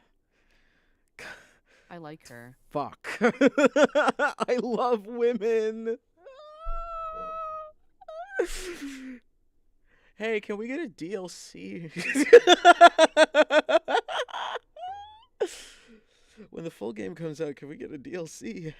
Something. I'm just asking for the people that the people are yearning for it. It's me. I'm the people. The sun has set again, but Circe only snaps out of her daydreams when she hears the balcony door open. She doesn't have to get up to guess who's broken into her flat. She'd recognize those steps anywhere. Huh? Why did he break in? Why What does he are have a you habit of doing breaking here? in? Why is he here? You'd better have a good reason for this, Abraxas. She stands up to glare at him. His eyes linger on her lack of attire for no longer than what is polite.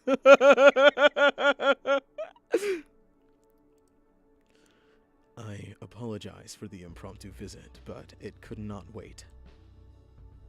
Would you please put some clothes on? Then, of course, I shall explain my unconventional entrance.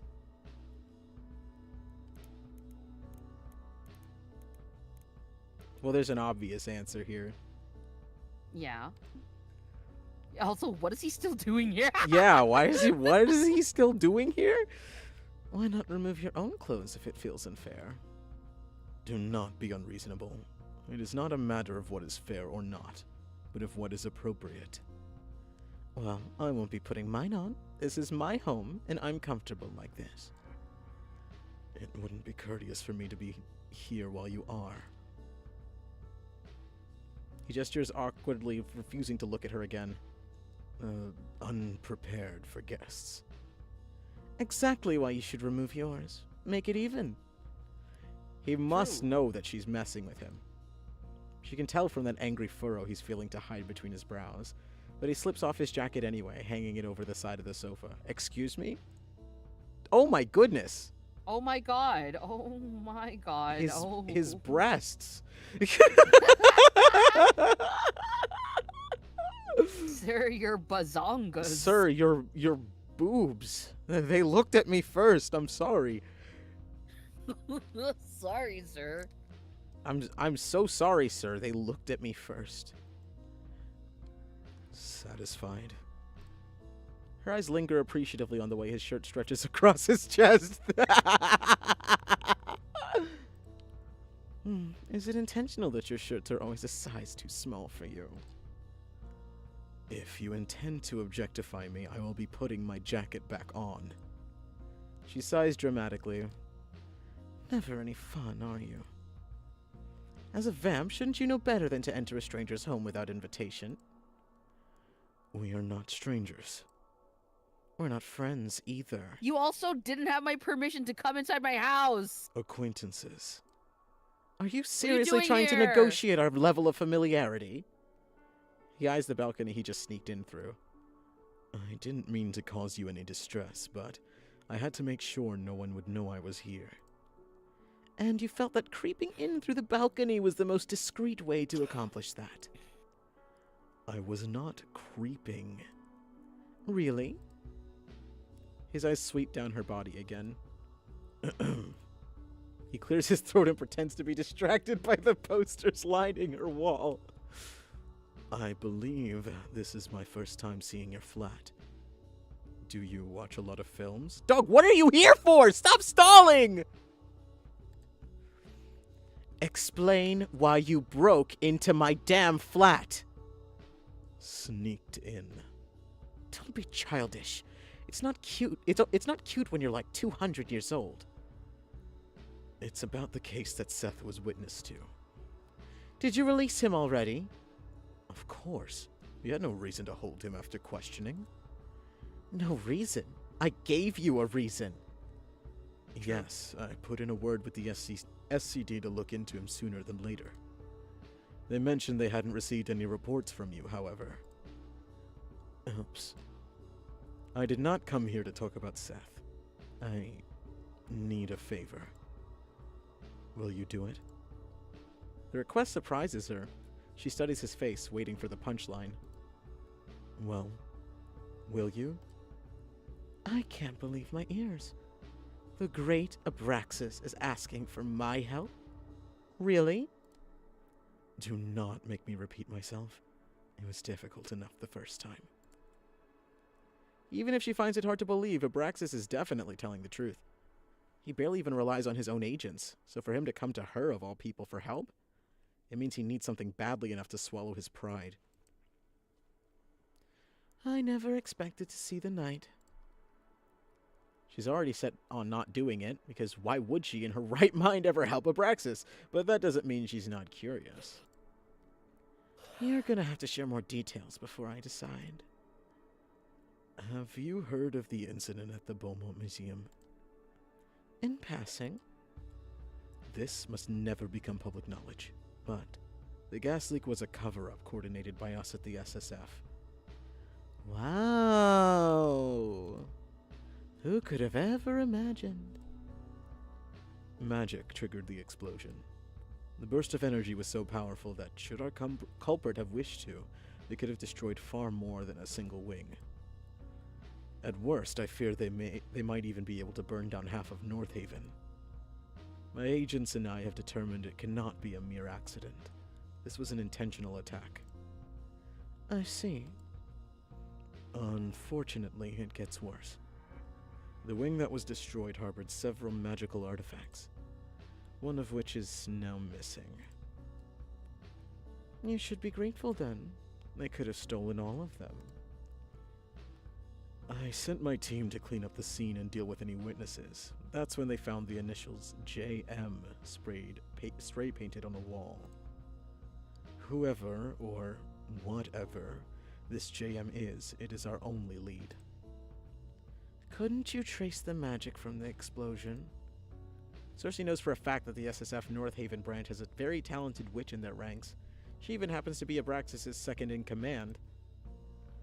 We suspect it was caused by the artifact itself, which didn't leave any residue from the user behind. Okay, but why do you want me involved? The SSF regularly collaborates with the Supernatural Police, but that's it. They've never worked with Thorn investigations. And while Circe's not opposed to a challenge, she's no witch hunter. She knows vampires, she knows werewolves, she knows demons, but messing with a strong wizard can have deadly consequences. It's common sense to not get involved in their affairs.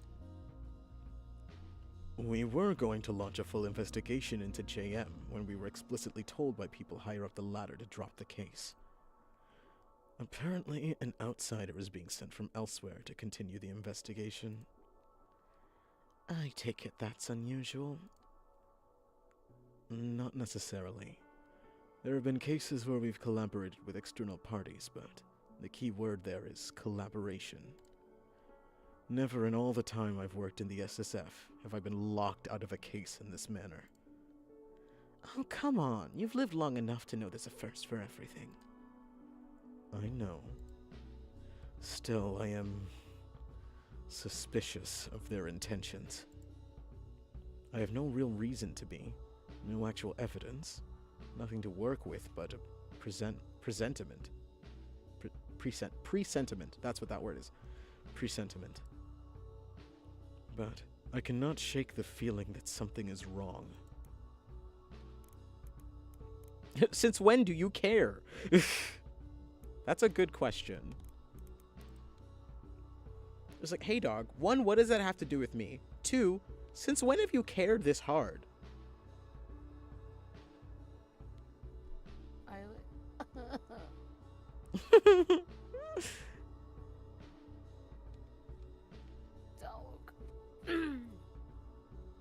Dude.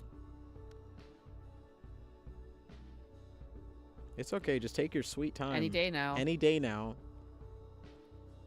And thank you. Since when do you care, Since when do you bitch? care? Since when do you care? I thought it wasn't any of your business if the laws enforced by your superiors might be unfair to us non-humans. I know what you think of me, Miss Circe, but I am not your enemy. The SSF do what we must to protect supernaturals from humans, and them from us. Sometimes that means the occasional casualty on our side. Our side, he says. When has he ever been on our side? Anyhow, given the things you get up to in your own time, I do not think you should be judging anybody else. I'll judge Damn. whoever I want, whenever I want. I don't kill vamps out of some sense of moral superiority. I kill them because it's fun and it pays the bills. Maybe that makes me a bit of a Queen, bitch. slay. So what? I'm not so sanctimonious that I need to pretend my actions are morally justified. Are you really so irredeemable when you only kill the bad ones? Don't paint me as some sort of anti-heroine. All vampires are bad, even you. Especially me. Same goes for humans, werewolves, witches, you name it. We're all equally capable of bad and good. That's why it means something when we choose to do good. Abraxas doesn't look surprised by her speech. He may not know the full extent of what Circe used to get up to before North Haven, but unlike Edgar, he can surely imagine. This is Circe on her best behavior. And if you ever have the misfortune of meeting her at her worst, well, good luck. I only target the so-called bad ones because I don't need any more trouble with the law than I already have. Also, if someone's willing to pay to see you dead, not once but twice, you're probably an asshole anyway. True. And she's right. She's right. She has a point. Let her cook. Abraxas shakes his head. He gives up on She's adding right. anything to this conversation, returning to the previous subject. Stop booing her. She's right.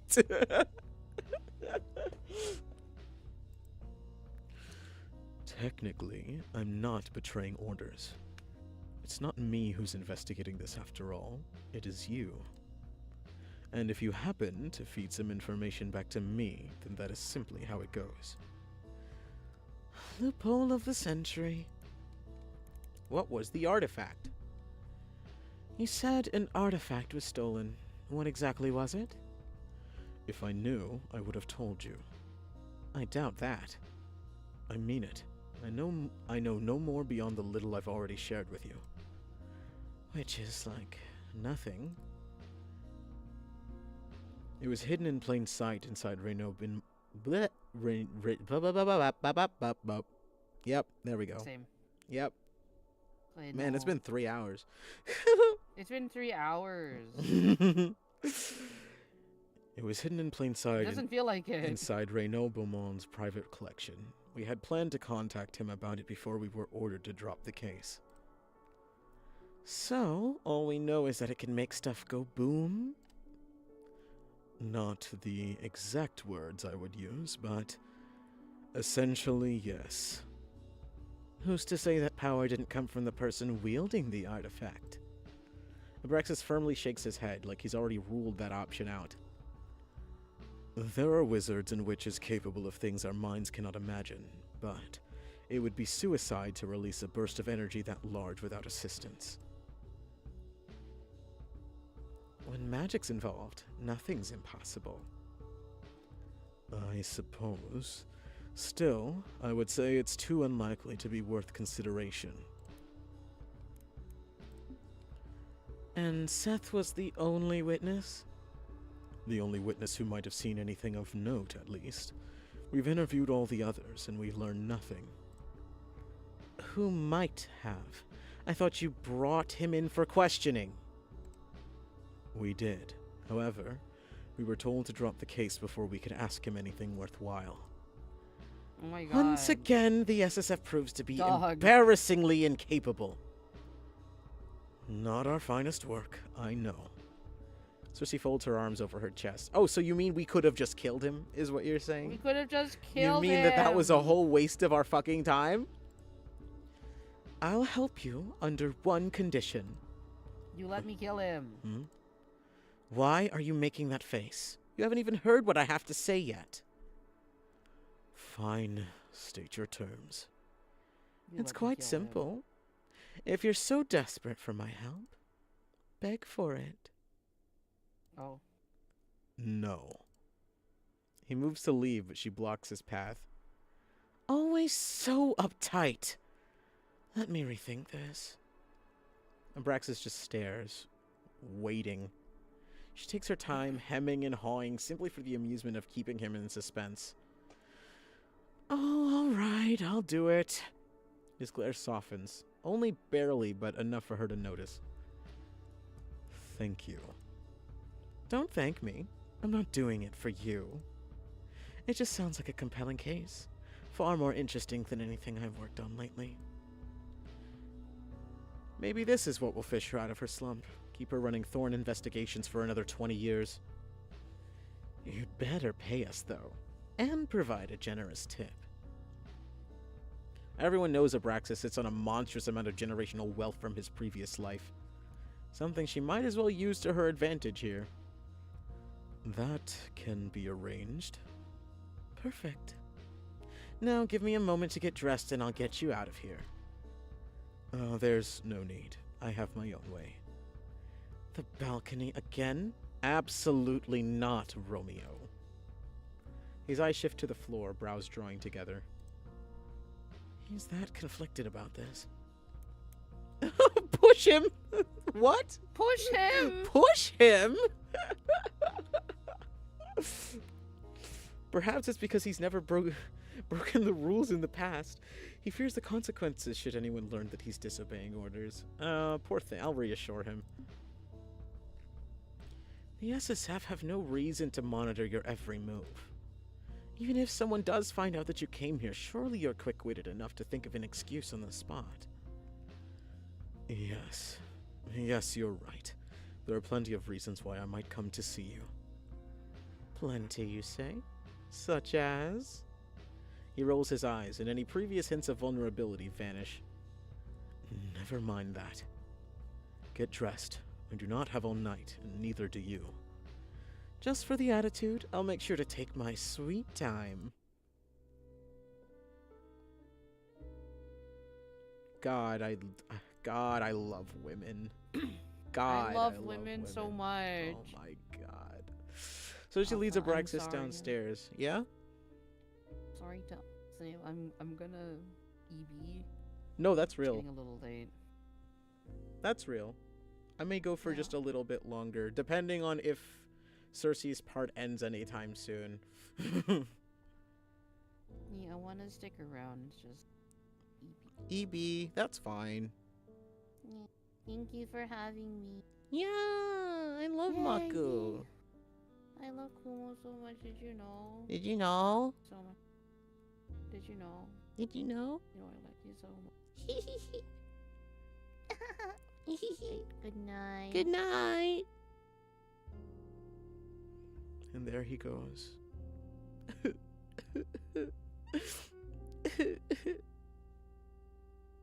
I miss him already. I love Maku so much. Honestly, on that note, let me just take a quick break and I'll go get some water. I think that's a good time to get some water. I'll be RB.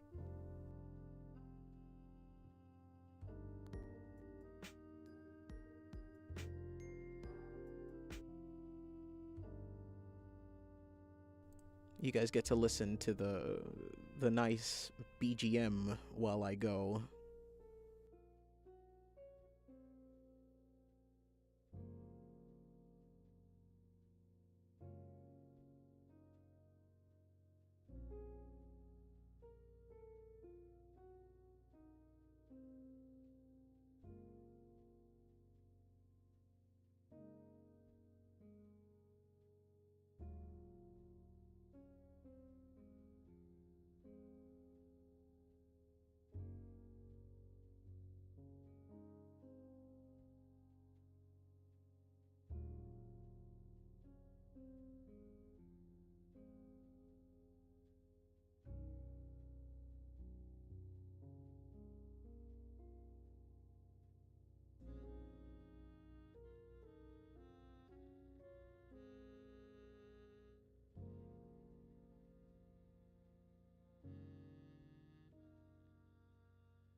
I'm back.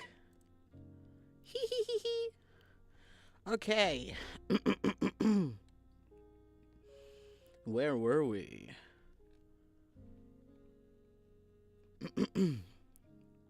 Now we don't have the Maku debuff. I don't have someone to do some of the voices for me anymore. It's gonna be rough on my throat. It's okay. Let me just move my mic a little. Here we are. Circe leads Abraxas downstairs so that he can leave through the front door like a normal person. In their office, a freshly shaven Edgar's made himself comfortable behind his desk. He's mid-bite on a biscuit when they enter. Oh, he's so cute. Hold on. Yeah, that's a better place for my mic.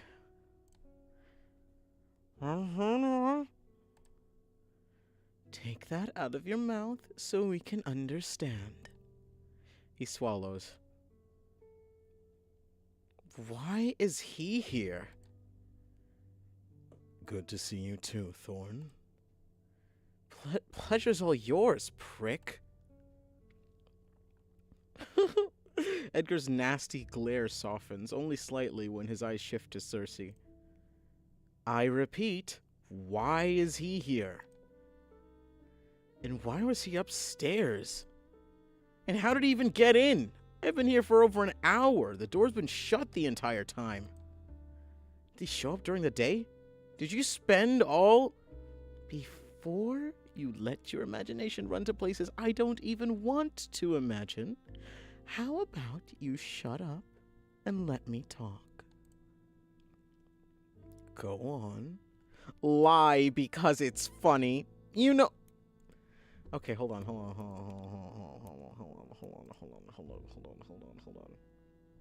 Because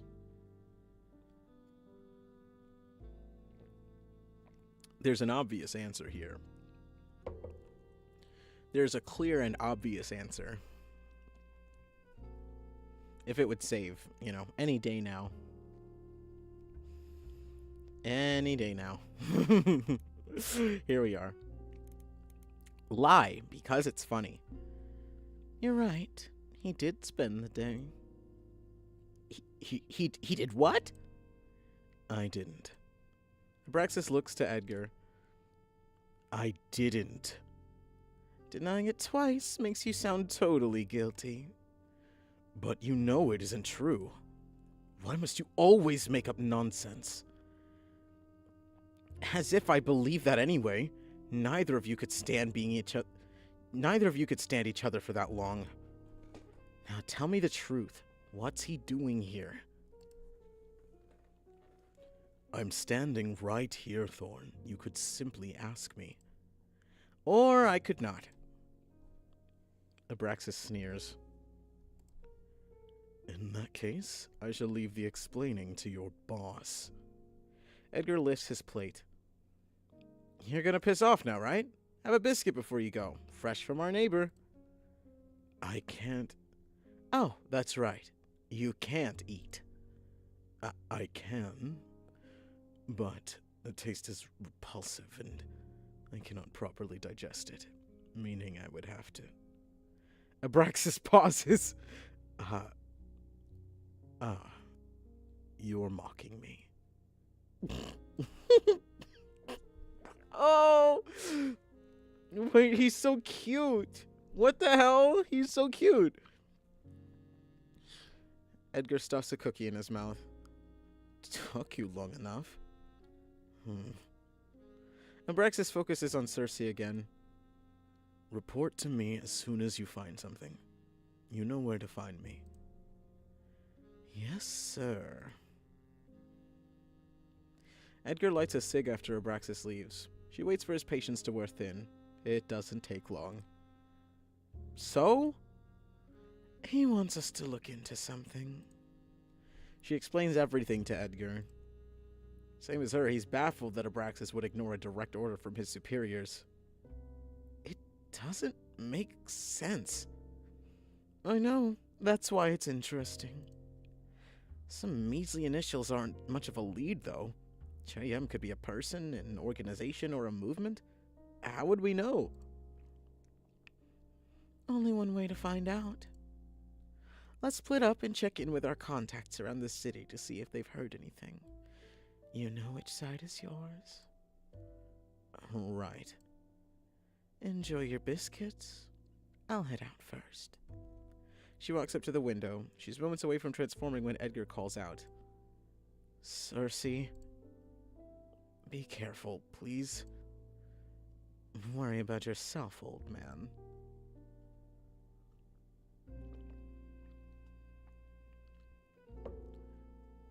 "20 years ago I was a boy, today I'm an old man. Give it another 10 years and I'll be dust and cobwebs in your eyes."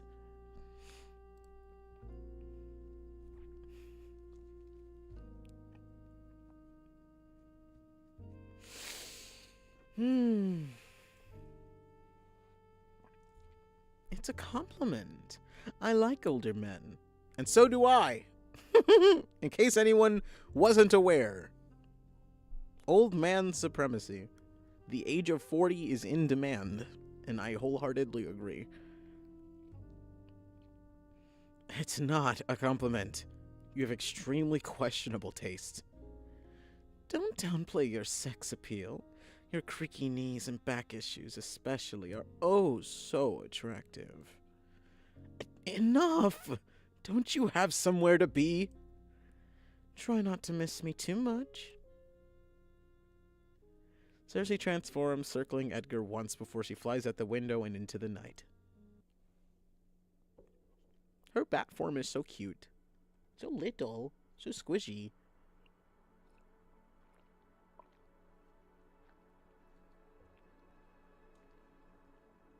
Thorn Investigations has established a trusted net of sources around North Haven over the past 2 decades. From small business owners to working girls to regular everyday people oblivious to the supernatural world, you never know who might have the intel you need. But tonight, none of their usuals has anything useful for Circe. No one's heard of the initials before.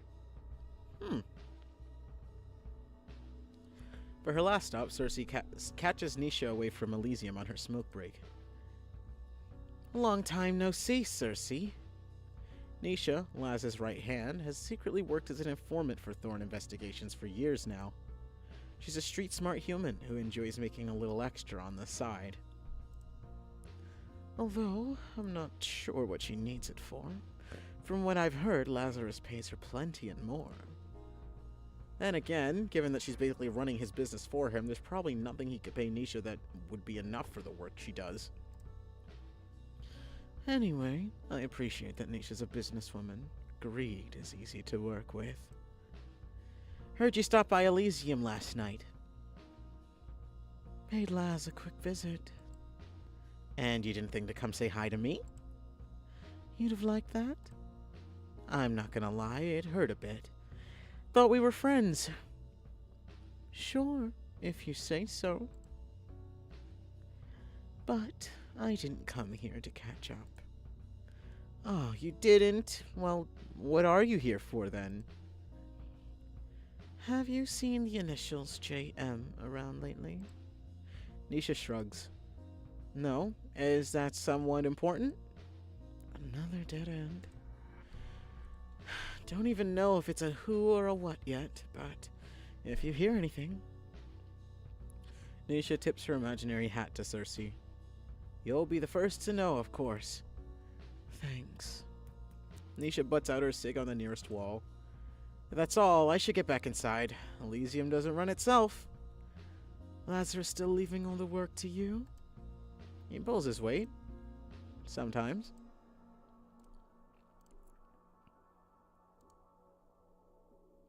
Oi. Kick him in the balls for me when you see him next. I quite like this job, so I will not be doing that, but you have my respect for your commitment to hating him. It's a lifestyle at this point. Nisha waves her goodbye and disappears inside the abandoned building. Circe sighs and returns to the streets.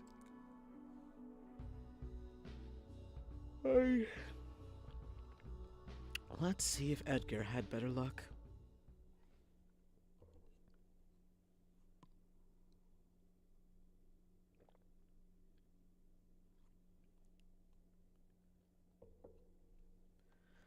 The lights are on when Circe enters the office. Edgar must have gotten back first.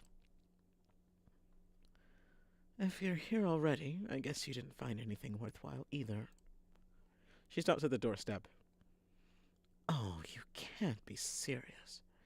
2 break-ins in one night? Oh my god! Pretty woman! Pretty woman! Edgar's nowhere to be seen. Standing behind his desk is the mystery woman from last night. Finally, Circe can see the woman for what she really is. A witch. Ooh. A very powerful one, if she's able to conceal her magic like that. There you are. I've been waiting for you. Her eyes leave the streets outside to meet Circe's gaze. They stare at each other for a long beat, neither willing to break eye contact or begin the conversation. Eventually the woman smiles, impressed for some reason. You have a spine. A quality I respect, as long as one doesn't mistake it as a suitable replacement for competence. As you are doing right now? The woman laughs. You have a sense of humor as well. That is good. Oh, pretty woman. When Circe still doesn't move, the woman pushes away from the wall to stand up straight. She's tall in the same way models are. It should be a pointless, ridiculous, inappropriate thought to have in this moment, and yet Circe can't help but feel that there's something unnatural about how bewitching the woman before her is. Apologies and introductions are in order. Which would you prefer to hear first? You choose. Oh, well, if you insist. Dude, they're gonna fucking kiss. My name is Nocturne. I'm not a local, but perhaps my accent gave that away already. Amongst the many strange circumstances of the situation, Circe barely noticed the subtle French accent. I'm sorry to ambush you like this in your own office, but you're a busy lady. It's not so easy to catch you alone. Please do not worry. I truly mean you no harm. Am I expected to just believe that? Apparently so, because Nocturne continues talking like nothing's out of the ordinary. It really is a pleasure to meet you, Circe. I've heard terrible things about you and the work you do, which means you must be good at it.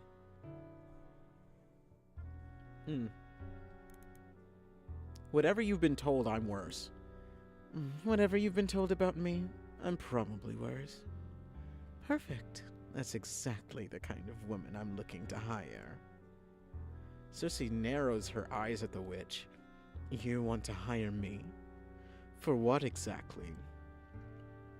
Nocturne doesn't look like she requires any help killing your typical street vamp, so it's definitely not for that. The same thing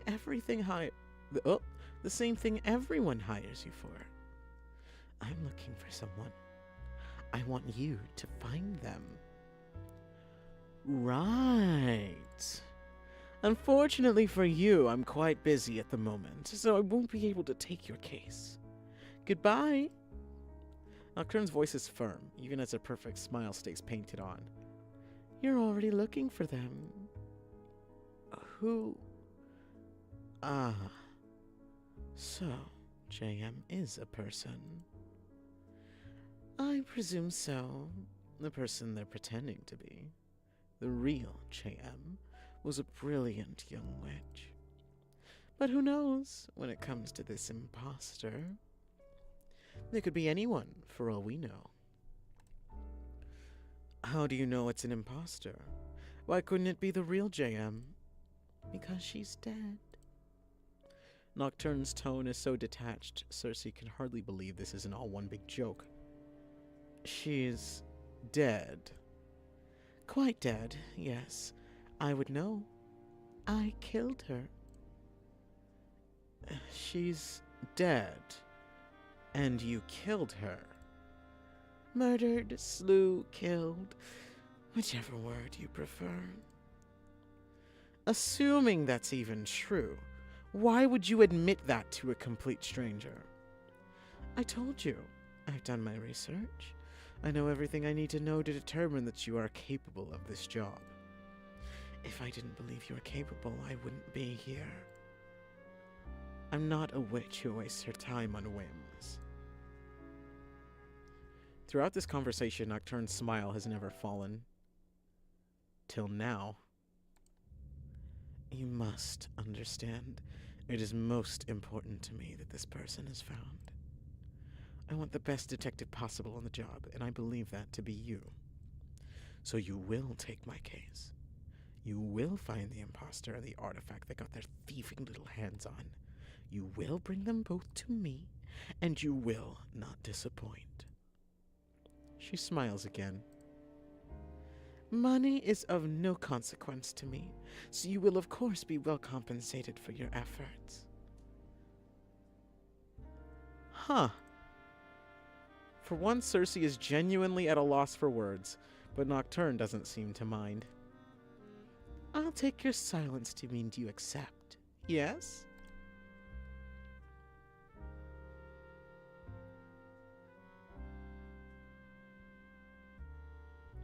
Oh, and that's the end of the demo? Wow. Hell yeah!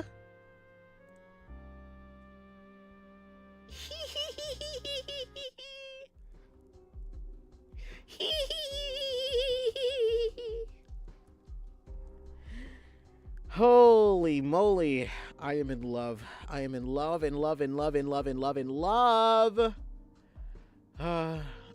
I've been waiting for this for so long. So fucking long. You have no clue. You have no idea how long I've been waiting for this, dude. Oh my god.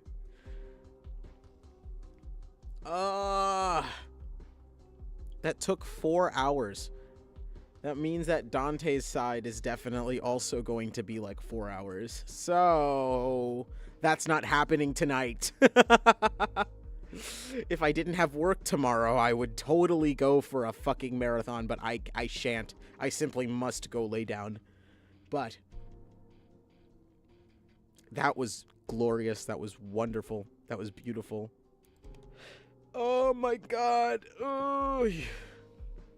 Yes, yes, yes, yes, yes. All right. Well, that's gonna be it from me today. Let's see.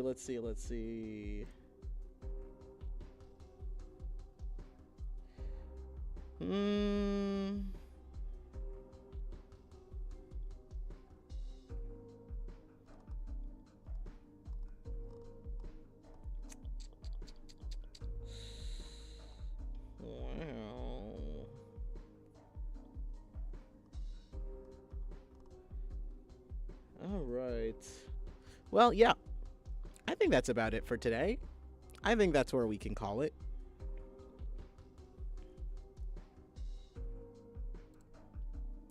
And,